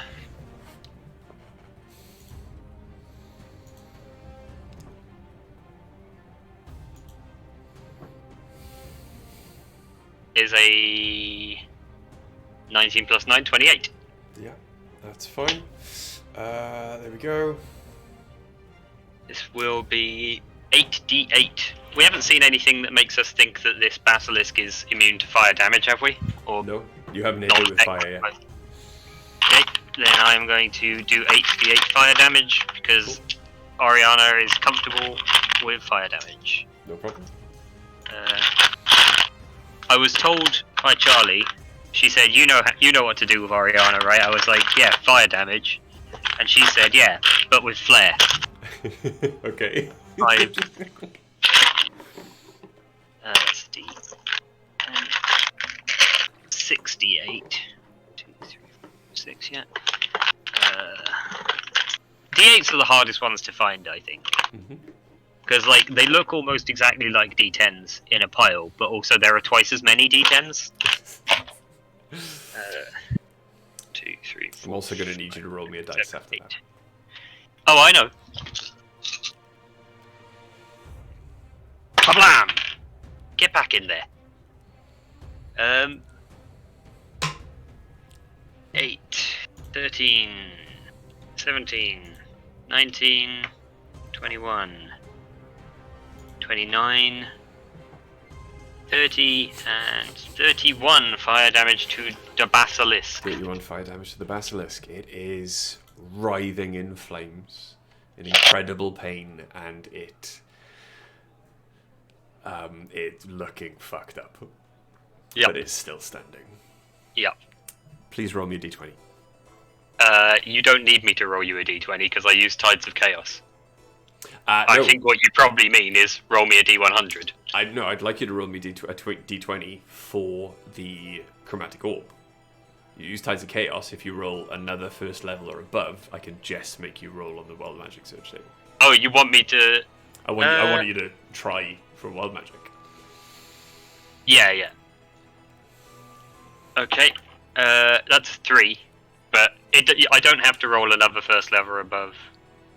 Well, I do, but like I used Tides of Chaos before I rolled this one. So if you want me to, I can roll a d100 now and find Just out what roll it a does. d100. Just. That's what I You haven't thought. done a Wild Magic Surge in ages. Go for it. It's been so long. That is 28. 28. Yes. Please tell me what happens as a result of that. Do love a good wild magic surge. Uh-oh. Oh, he turns purple and starts blowing bubbles. Uh-oh, Literally he's a scalpel. cackling, guys. Oriana's hands, as they settle down after the somatic components of casting Chromatic Orb, begin to blur with speed. You gave her very fast hands. She begins to try Much faster. and incant another spell, and realizes that all of her spells for the next minute that used to have the casting time of one action now have the casting time of a bonus action. Damn. Greg, I think you're muted now because that was very quiet. That second, sorry. Oh, I didn't mute myself. Okay. I don't know why. But yes, so all her spells that with a casting time of one action now have a casting time of a bonus action for a minute. That's a pretty sick. Little thing there. Yeah. Legitimately the most helpful thing Wild Magic Surge has ever done for Ori. Yeah. Is that the Oh, end and of obviously Oriana's she's. Yeah, but can I just ask you a question? Because she's obviously just casted a spell that does fire damage and is therefore wreathed in flame, and because she's on the back of a nightmare, which I believe is a flamey creature itself, and immune to Can fire.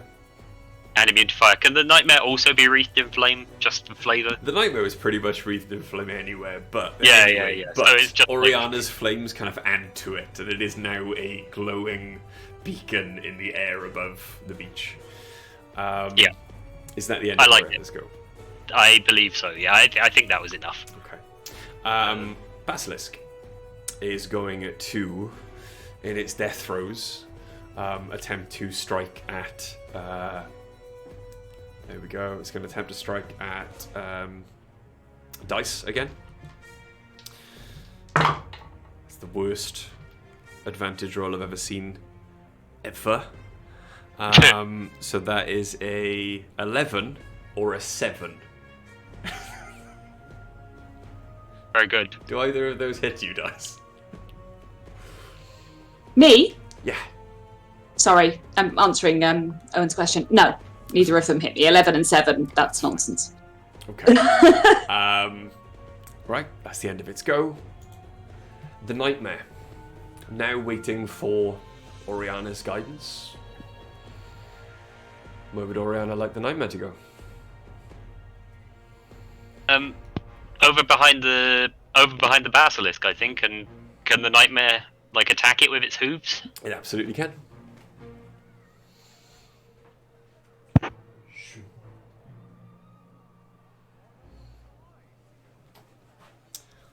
The nightmare then is going to strike at the basilisk with its hooves and Presumably at advantage. 'Cause of the flank. absolutely, yeah. That's going to be probably a waste of that, but it's a natural 20. Fuck yes. So that is going to be from just the bludgeoning damage. It's going to be 12 points of damage. For the fire damage, it's going to be a further 18 points of damage. So with the hooves, it stoves in the skull and body of the basilisk as it just starts pounding into its form. With every pound of the hooves, you see fire flare up and engulf them both. So yeah, basilisk gone. Basilisk Oh no! gone. What a shame. It's very sad. The nightmare's still got movement. I think that's plenty. Okay. How much movement has it still got? Well, it just flew about 40 feet. It's got 50 feet left if it's flight, or let's say 30 feet left if it's walking. Okay, well then I guess it will run up to a position opposite the, next to the lizard dude, but, opposite where the Cerberus will be coming from. Okay. To give some flanky opportunities. Hang on. So that's what it is now. So the basilisk gone. Yeah. So behind the Leonin, or behind the humanoid? No, the lizard dude. This guy. Yeah. Okay. Yeah, like that. Yeah. So that the Cerberus can flank if it runs up from behind. Cool. Okay. The Leonin is on its last legs, going to attempt to strike at Dice. No longer. Yeah. How many legs within. did it start with? Just the two. However, it no longer has the advantage to hit, so. For which I'm grateful, because it hits quite hard, this It's going to thing. be a straight roll. And. Go. First hit, that is going to be. 24. It's Second one is going to be a 14, misses. misses. The third one is going to be a 16. Misses. Okay, so from the first hit, you take 12 points of slashing damage. Sorry, from its claws. Yeah. With a further 6 points of force damage. Yeah, that's fine. Okay. The Eidolon is going to rematerialize. Oh, that thing. Yeah. Where the hell did I put it? Wow, you literally made it vanish, huh? Yeah. Quill's hidden. It wouldn't know it was there, would it? It has seen him run back and forth between that pillar now twice. I rolled a 30 He rolled on over myself. 30 on hiding. I know. All they'd have to do was go over by the pillar, though. You suppose you were hiding from things you could see. You're hidden from everyone else. Shenanigans. Okay. It is going to strike at you. Okay. It's going to make 2 attacks with his ghost blades. Okay. The first one is going to be a I 22 love to a good hit. type. That hits. The second one is going to be a 24 to hit. That also hits. Okay. So the first blade that hits you only does 4 slashing damage until you feel I'm waiting for the butt. the force of the slash, the magical energy running through the blade. You take a further 15 points of force damage. Take a what now? The second blade slashes at you, doing 5 slashing damage. And a further 11 points of force damage. If you kill Quill again, I'm not going to be happy. I'm fine. I mean, at any point. Points of horse damage. Yeah, horse damage is a nightmare. That's what Ori's dealing. It is now Quill's go. Cool. Fuck it up. Let me just check the wording of Blade Song. Actually, let me just check the wording of my attacks thing. Good features. Select twice extra once. More of you can cast one of your cantrips in place of one of those attacks. Okay.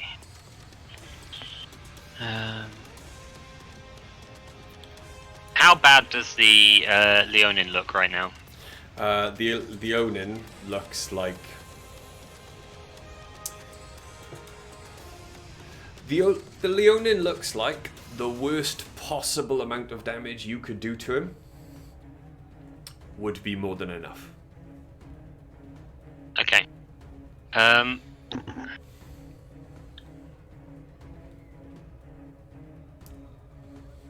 Ghost Blade, however, standing right next to you, Yeah. a good hit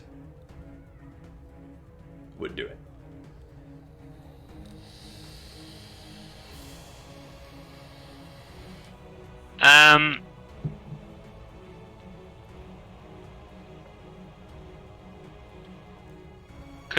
Could I ask the Ghost Blade to please make an intelligence saving throw?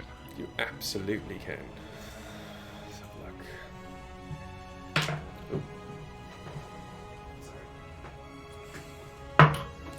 Sorry. That's going to be a natural one. I'm guessing he doesn't have a plus 14. Nope. Then I regret to inform you that is not going to be sufficient Okay. to avoid Ralapin's psychic lance. Oof. He made me bleed my own blood. I'm not happy about it. Hell no. Sorry, I've got to find all of my d6s again. I looked up and all I could see was like a wiggling chair and Greg's voice. 2, 4, Very amusing. 6, Sounds 8, normal. 9, and 10. Dice ASMR again. Just sounds scary to me. Oh god, there's so many 6s in there. That's a lot of 6s in there. If it's more than 2, I'm not going to tell you how much it is. I'm going to count it all up, and then I'm going to tell you how much damage I've just done to explode this motherfucker. okay.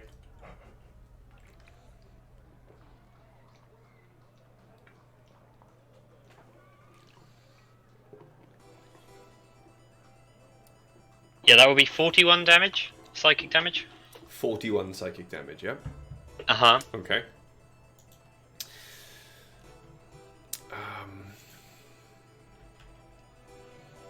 You did, I believe, 25 points more damage than you needed to. Okay. The ethereal form in front of you, as you strike it with your psychic lance, explodes like a firework. Baby, you're a firework. And as the last vestiges of the mist that made up its body disappear, the two blades dissolve into the ground at your feet. It is dead. Excellent. Anything else you'd like to do?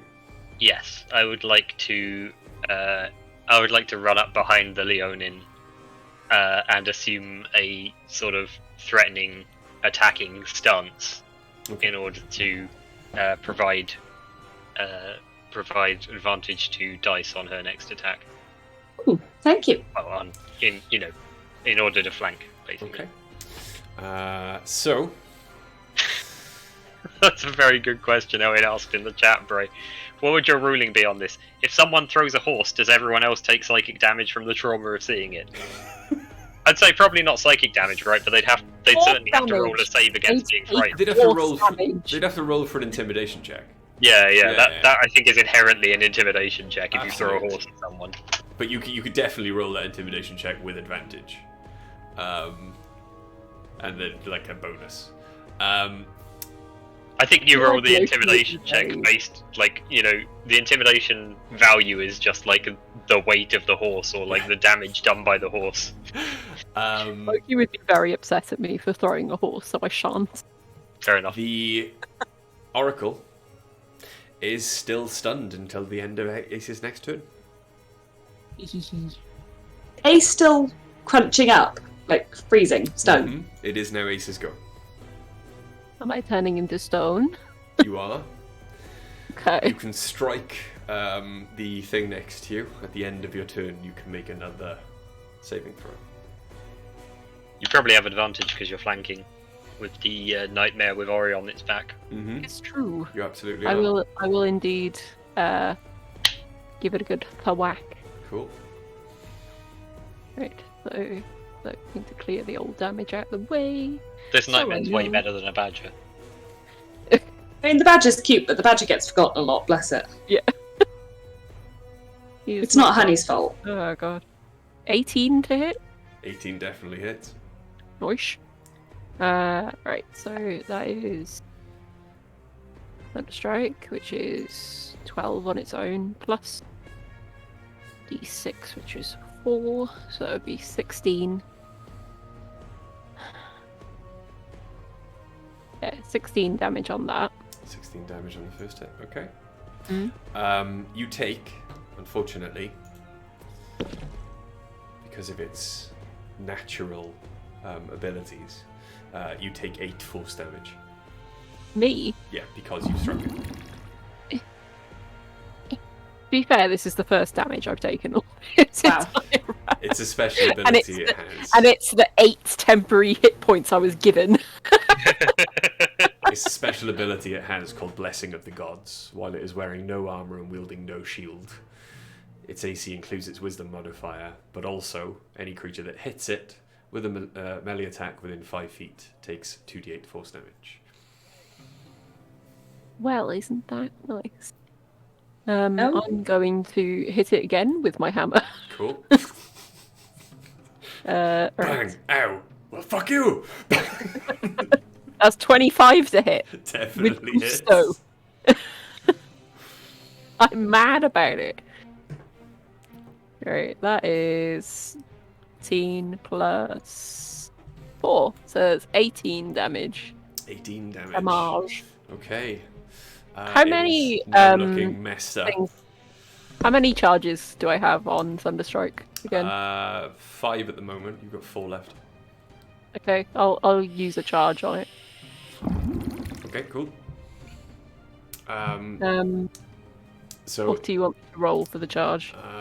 for the charge on Thunderstrike, you don't, Oh, because okay. you hit. It has to roll a saving throw. Mm-hmm. I believe, could be wrong, but just want to see the effects of stunned for a moment. Let's have a quick look. Is it currently stunned? Sorry, the one that I'm hitting. Yeah. Oh, retract that then. I don't want to double stun it. Well, yeah, Um, because it's stunned until the end of your turn. However, if you Oh, hit yeah, it again, yeah. it's stunned Oh, until the end of block your it. next Yeah. turn. There we Yeah, are. Carry on. Keep that shit rolling. Yes, Yeah. stacking the stuns. Yeah. Really well stunned. There is. It is a con save, Mhm. which it fails. So there you go.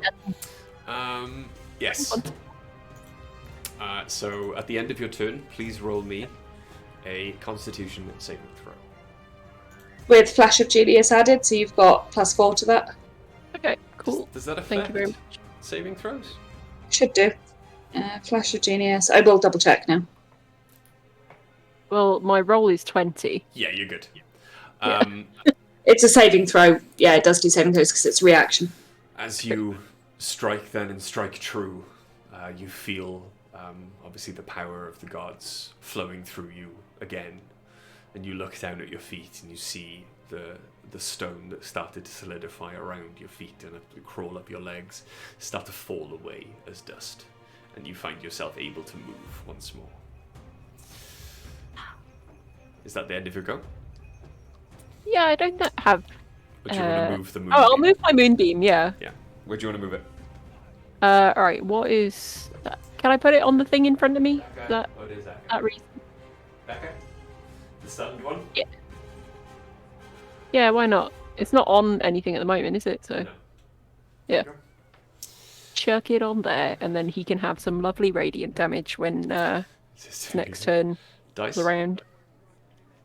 Yes, that's me. Okay. Actually, before you go, can you guys do me a massive favor and entertain the stream for 2 seconds?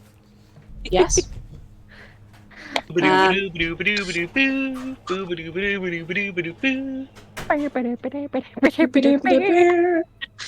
not sure if we're entertaining people or scaring them off. I know.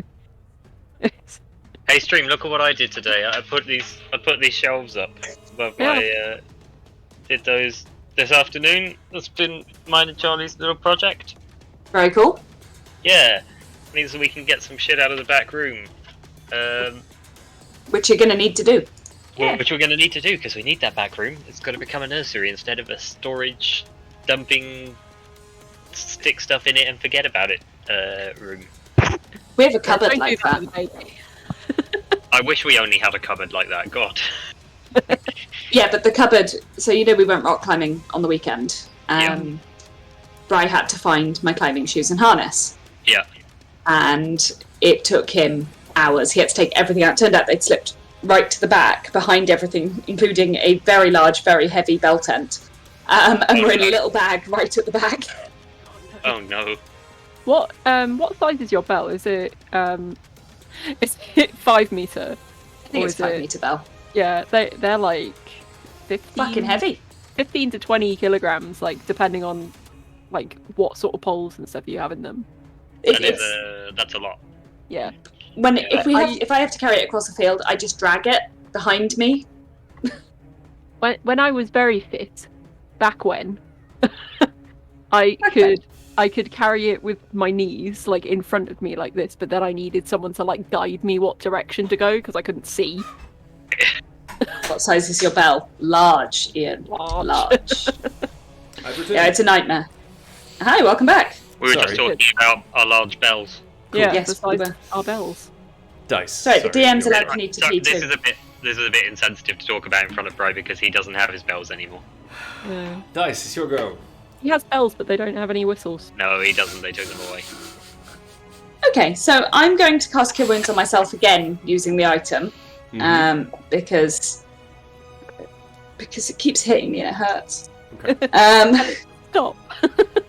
Yeah, someone tell it Yeah, something. can you tell this Leonian to not be such a fucking bully, please? I only gained 12 hit points that time, which is a bit shit, but it's okay, that'll do. I am going to punch it in the face again, Good. Yeah! hopefully. Fuck him up. That was cocked. Let me try again. It's a natural 1. So, probably don't hit it, No. I would say. Fortunately. Fortunately not, so I'll just reactivate my defensive field. And continue looking menacing but accomplishing very little aside from that. Okay. Grrr. There you go. The Cerberus then. It's going to run around 1.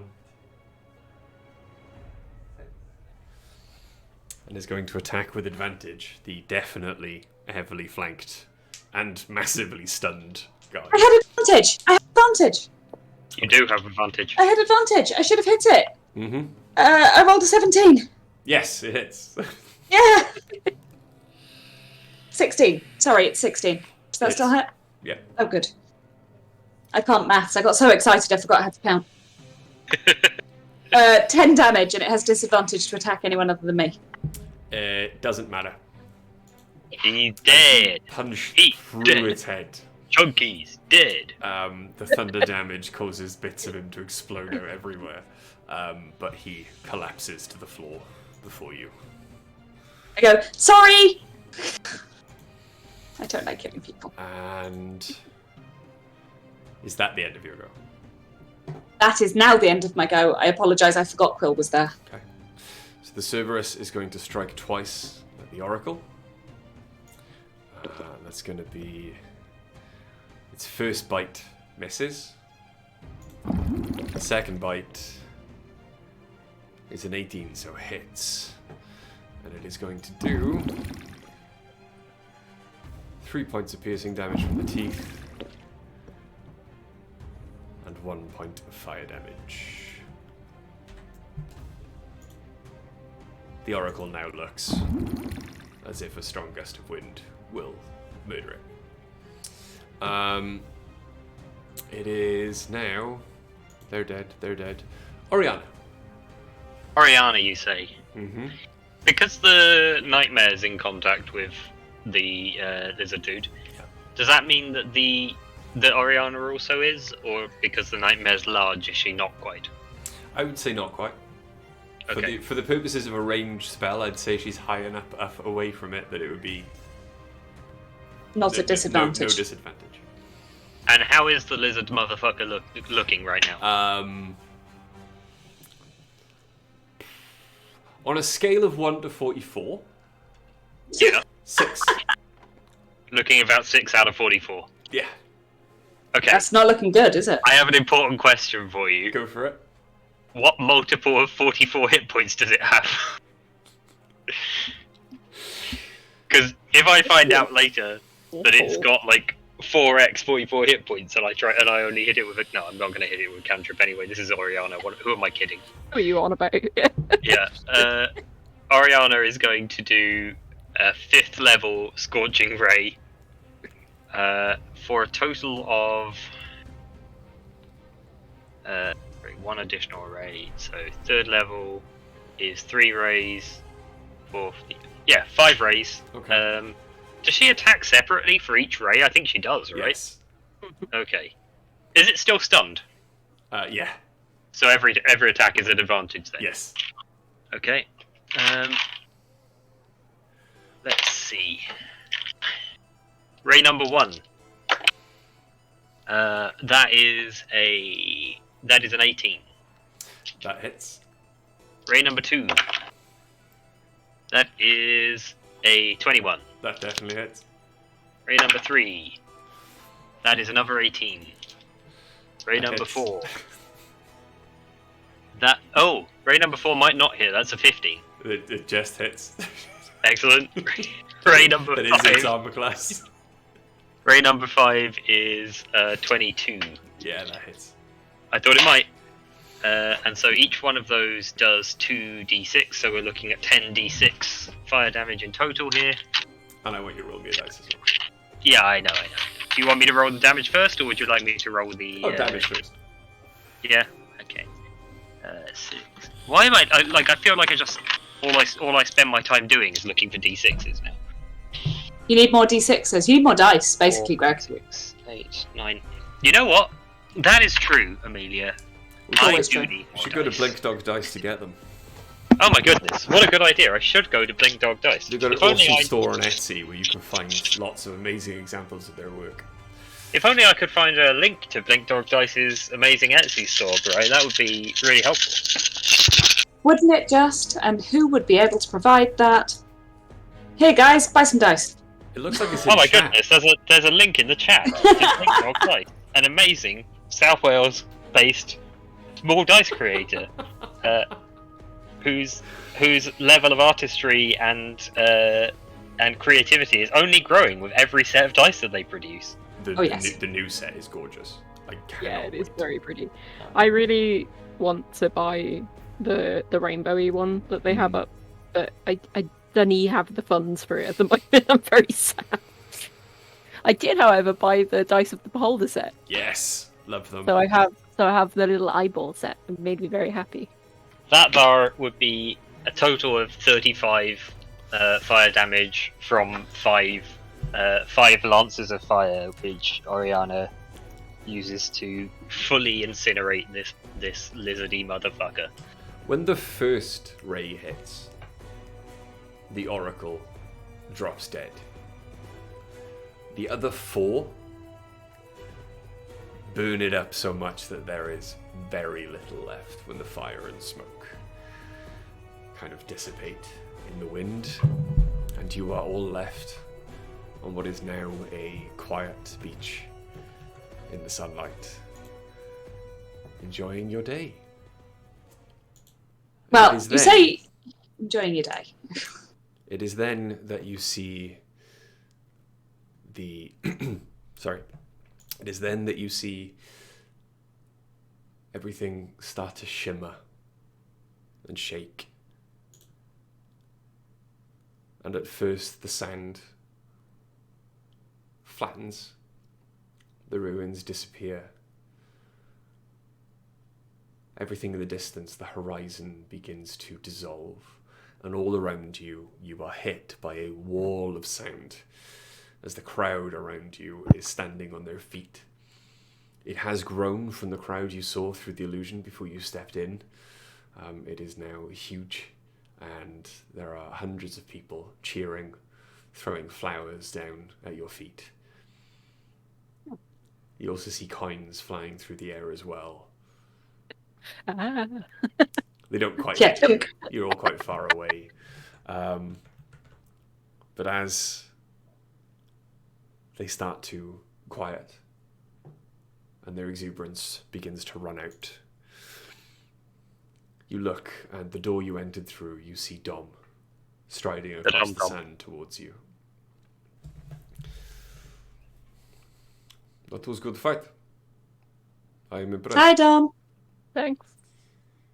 And so it seems are the crowd. It was fun. I'm sitting there, like, I've got blood leaking out from under my helmet and things. I'm like, yeah, it's a great time. It was so much fun. I loved Oriana it. is just affectionately petting the nightmare's neck while also like reaching down to scritch the Cerberus behind its ears. You have taken prizes from your opponents. This is a lot. They are yours now if you wish. Well, I think they're Oriana's. Seem to like her.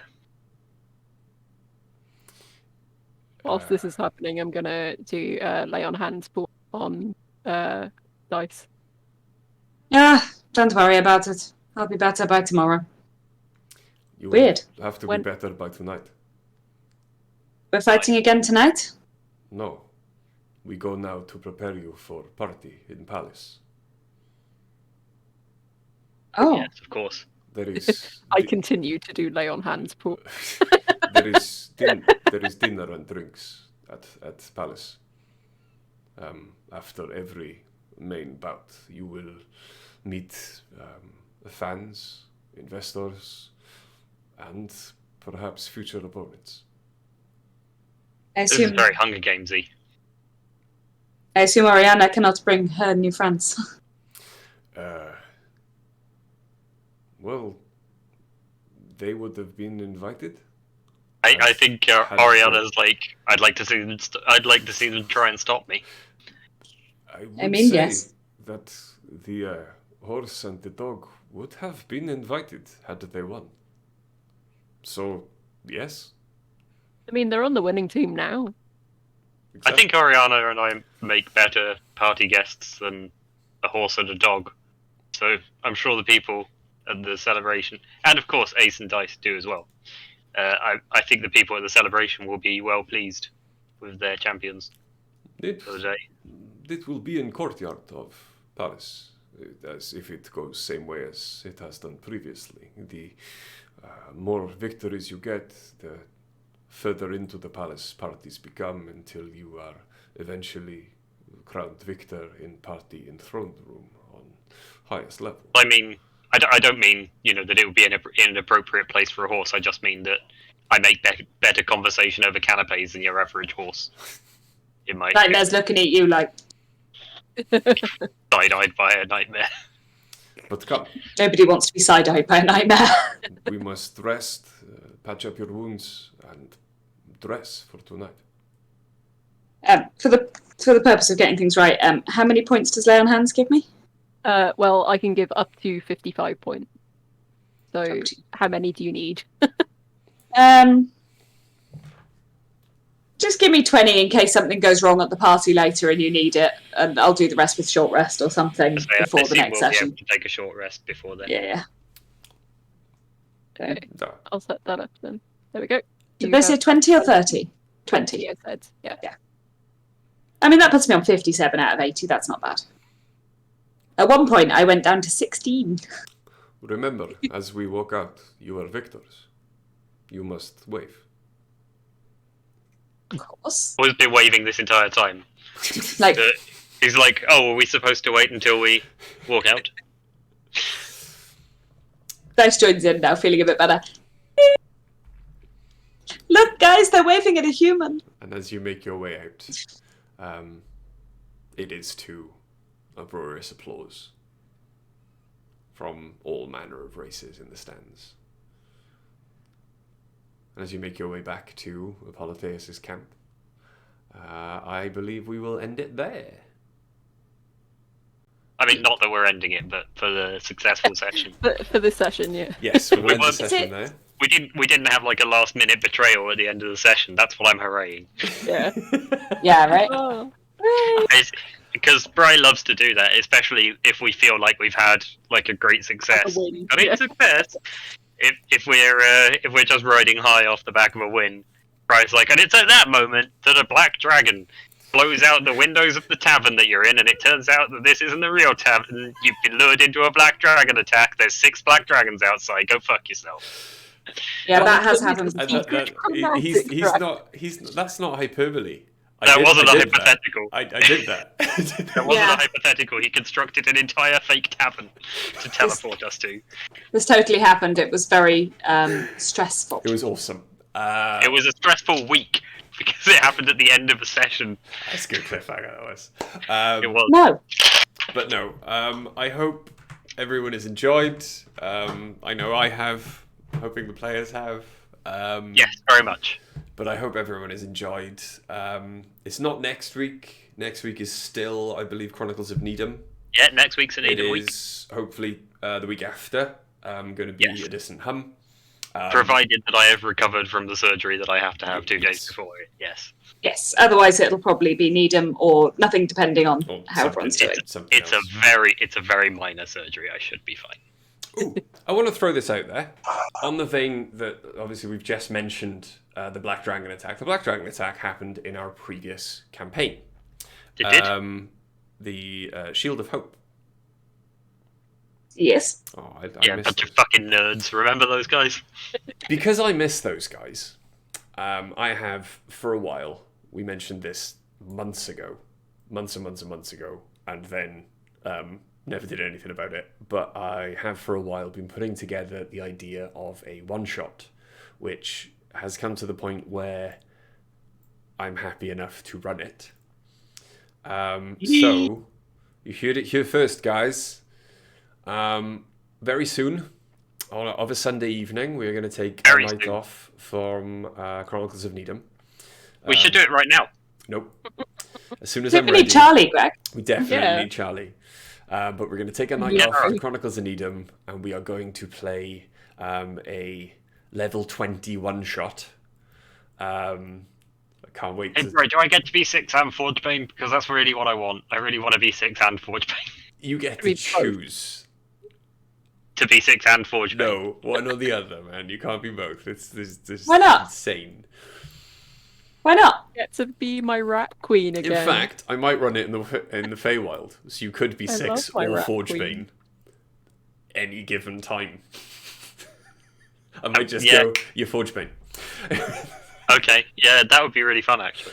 But yes, we're going to run a level 21 shot with all their old characters, see if they can remember how to play them. I know Greg can, but it'll be fun seeing Charlie. Cast animate objects, cast polymorph, Yeah. cast That'll be suggestion, cast mass suggestion. I have to remember how to be a druid again. Yeah, level 20 druid, level 20, level 19 cleric, level I just 1 remembered. paladin, I believe. Yeah. God, remember mass suggestion? What a spell that was. That was an excellent spell. Were you do you multi-class at the end, Mel? Yeah, I had to. So you I could hold did. the Holy Avenger. It wasn't at the end. Yeah. I multiclassed quite early, Yeah. comparatively. But yes, so we're going to pull out the old characters, and we're going to run a level 20 adventure one shot. I'm probably going to run it in the Feywild because that's the idea in my head, and it's going to be hopefully a lot of fun for all involved. And I implore you all to come and watch for basically the nostalgia of everyone going, oh, I can do this again. But yes, that's going to happen very, very soon. There will be more information on the Discord and on Twitter. But apart This is from the that, first we're hearing about it as well, so don't worry, guys. It's Yeah. not just you. But it will happen very, very soon. Probably, I'm thinking one Sunday in November. But yes. So apart from that, So many spells. obviously, thank you very much to those who have watched. Thank you very much to those who will watch. Take care, stay safe, wear a mask, use common sense, look after everyone and yourself. We love you guys. And don't forget that the Chronicles of Nidum this week was brought to you by Brasso. Yeah. We love you guys and we'll see you next Also, time. and the nostalgic smell it brings. Good night, everyone. Hey everyone! Bye.